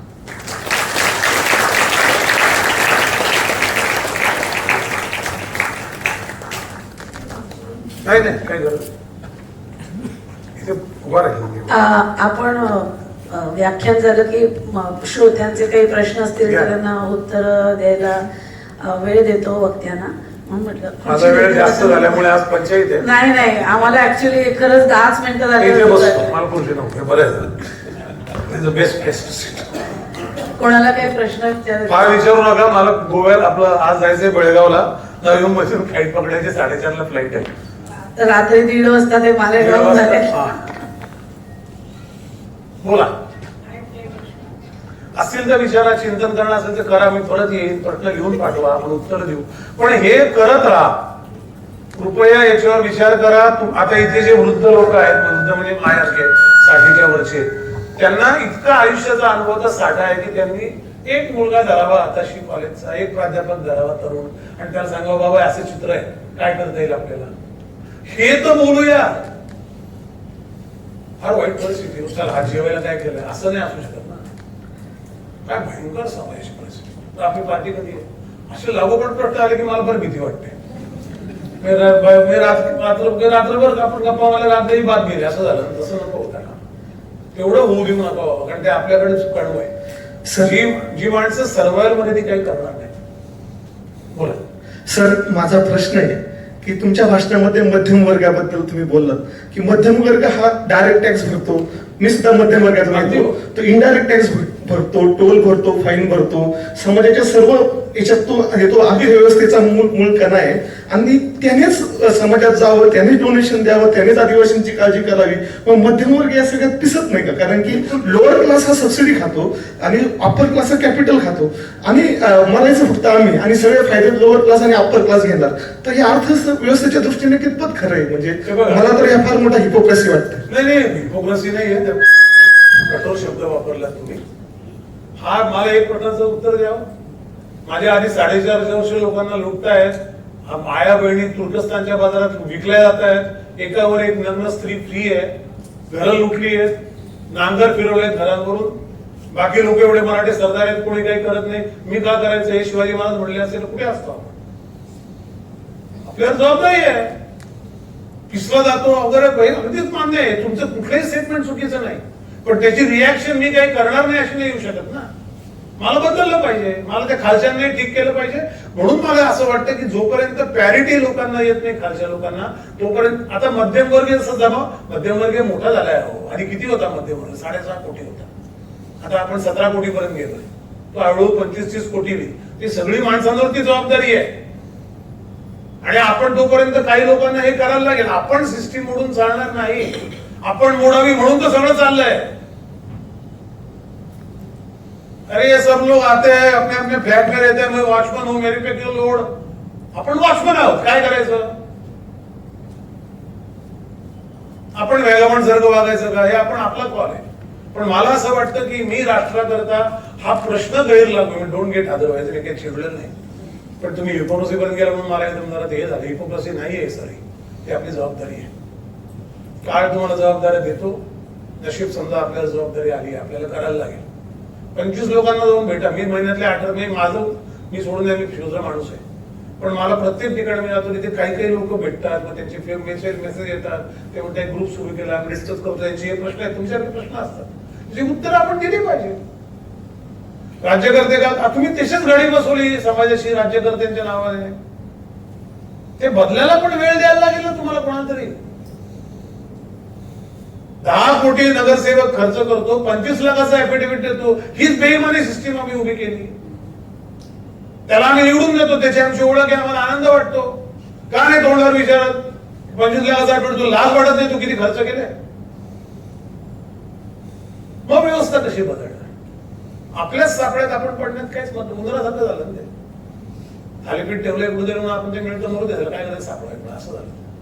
आपल्याला करावं लागेल, कारण अपेक्षा आपल्याकडून अशा करता आहे. मी परत सांगतो, ज्या लोकांना सकाळी, मी आता वेळ नाही, हा विषय खूप मला, हा विषय एक वेगळा आपण मांडू साठेचा मध्यमवर्गीयांचा. त्याचं कारण सांगतो. जे लोक रोज संध्याकाळी मुलांना काय खाऊ घालायचं हा ज्यांच्या पुढे प्रश्न असतो ना, त्याच्याकडून तुम्ही अपेक्षा नाही करू शकत. ते 30% लोक आहेत. ज्यांना किती मुलांना खाऊ घालायचं हे माहित नाही, असे 15% लोक आहेत. आणि कोणाला खाऊ घालतात ते उच्चवर. हा मधलाच हा विषय म्हणजे बोरीला मी 66 तासापासून मी ज्या ठाणे जिल्ह्यात खूप अनुभव त्यातले घेतलेला आहे. प्रश्न असा आहे, ठाणे जिल्हा लांब आहे, तिथे आपल्या कुलकर्णी मार्गावर आपल्या कुलकर्णी मार्गावर काही कुटुंब आहेत. तिथे रोज त्या मुलांना डॉन बॉस्कोची बस घ्यायला येते, सोडायला येते. मी त्या मुलांना सांगितलं सुविद्या बाजूला आहे, तुम्ही तिथे का जात नाही? मला एका आईने उत्तर दिलं, मला त्या संस्थेकडून औषधं मोफत मिळतात. हे माझ्या घराच्या पासून अर्धा किलोमीटरवरची गोष्ट आहे. आणि मी बराच प्रयत्न केला त्यांना काही त्याच्यावर आणण्याचा, पण नंतर ब्रेन वॉशिंग एवढं झालेलं आहे. मला जायची घाई आहे, पण आपण एक काम असं करू सर, तुम्ही लीड घ्या. नाही, मी फार प्रामाणिकपणे बोलतो. तुम्ही मध्यमवर्गीयांनी का सहन करावे याचे तपशिलातले प्रश्न काढा. एक दिवस आपण फक्त त्याच्यावर डिस्कशन करू, लेक्चर सोडून द्या. कारण काही न करणं मध्यमवर्गीयांनी हे सगळ्यात आत्ता घातक असू शकतं आणि त्याचं प्लॅनिंग कल्चरल मार्क्सिझम करतोय हे मला 2000% माहिती आहे. हा प्रश्न मध्यमवर्गीय विचारतील मी का, हे त्यांना करेक्ट माहिती आहे. Why should I? They will not, they are not. तर काय करणार? आईने म्हटलं मी का सगळ्यांना जीव घालायचं आयुष्यभरात, मलाही नोकरी करायची, मलाही चेंज करायची, मलाही पार्ट्यांना जायचंय, मी कशाला बघायचं संध्याकाळी घरात दिवा लागला की नाही. असं नाही करत आहे. काही काही देवदत्त भूमिका असतात त्या घ्याव्या लागतात. सॉरी, मला खरंच जायची घाई आहे. मी हे सरांना वेळ दिला होता ऍक्च्युअली, पण मला जावं लागेल. मला ते बेळगाव जायचंय 4:30ला. मी इथून फ्लाईट कॅन्सल आहे, नवी मुंबईत नाही. तुम्हाला मी सकाळी फोन करणार पण तुमची भेटत नसते म्हणून केला नाही, थोडा स्वार्थ साधला. नमस्कार सर, एक क्विक क्वेश्चन विचारू, एकदम शॉर्ट क्वेश्चन. बरोबर आहे म्हणून सर क्वेश्चन हा आहे की सपोज हे जे तुम्ही सांगितलं ऑफकोर्स रिक्वायर्ड आहे, पण सपोज एक ग्रुप फॉर्म केला, एक पर्टिक्युलर एरियावर आम्ही फोकस करतोय की काय करायचं, असे स्पीचेससाठी त्यांना आणणं वगैरे चॅलेंजिंग होऊ शकतं. बट एक स्टेप वाईज ऍक्शन आयटम्स आपण काय करू शकतो ज्याच्यामध्ये त्यांना इन्व्हॉल्व्ह करून मग स्लोली, कारण की स्पीचेससाठी स्कूल गोईंग झाले, कॉलेज गोईंग झाले, त्यांना स्पीचसाठी आणणं त्यांना ते थोडं अट्रॅक्टिव्ह कमी नका. मी त्या रस्त्यांमध्ये जाऊन त्यांना गळ्याशील धरा आणि त्यांच्या गरजा आहेत त्या चांगल्या संस्थेकडून भागतील जी देशावर प्रेम करते एवढं बघा. म्हणजे लो हँगिंग फ्रूटमध्ये ऍक्शन आयटम्स आम्ही काय नॉर्मल जे विद्यार्थी आहेत त्यांना याच्या एक लेक्चरला अशी काही त्यांच्याशी गप्पा मारायला बसवा. आणि ते काही हजाराच्या संख्येत असले पाहिजे अशी गरज नाही. तुमच्या वयाच्या 25 मुलींना जरी तुम्ही बोलवलं आणि त्यांना विचारलं की तुम्हाला आता काय वाटतं प्रश्न, हे त्यांना विचारायचं आधी. त्याशिवाय त्यांचा पर्स्पेक्टिव्ह कळत नाही. आणि त्या प्रश्नांची काय उकल आहे ती आपण सांगायची, ती मी सांगेन किंवा आणखीन लोक देईल तुम्हाला जोडून. आणि तू आता आपण काय केलं पाहिजे, स्वतःवर काळजावर दगड ठेवूच का. अहो ज्याला घडवायचं आहे ना त्याला कष्ट आहेत. मी का कष्ट करावे हा गैरलागू प्रश्न प्लीज विचारू नका. ज्याला काही घडवायचं नाही त्याला काही कष्ट नाही, असा बसेल होट्यावर आणि बघत राहील.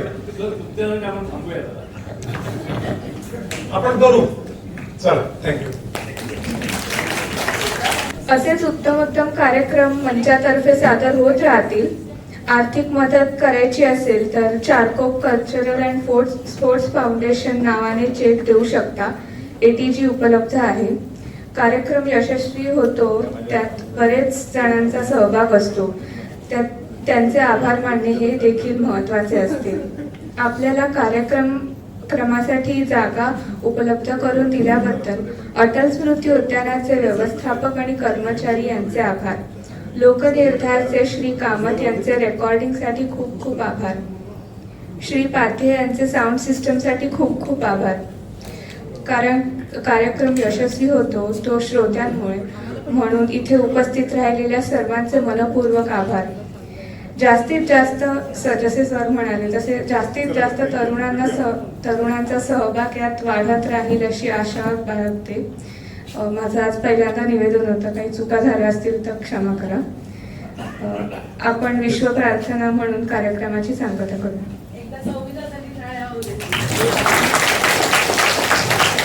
पुढच्या वेळेला तूच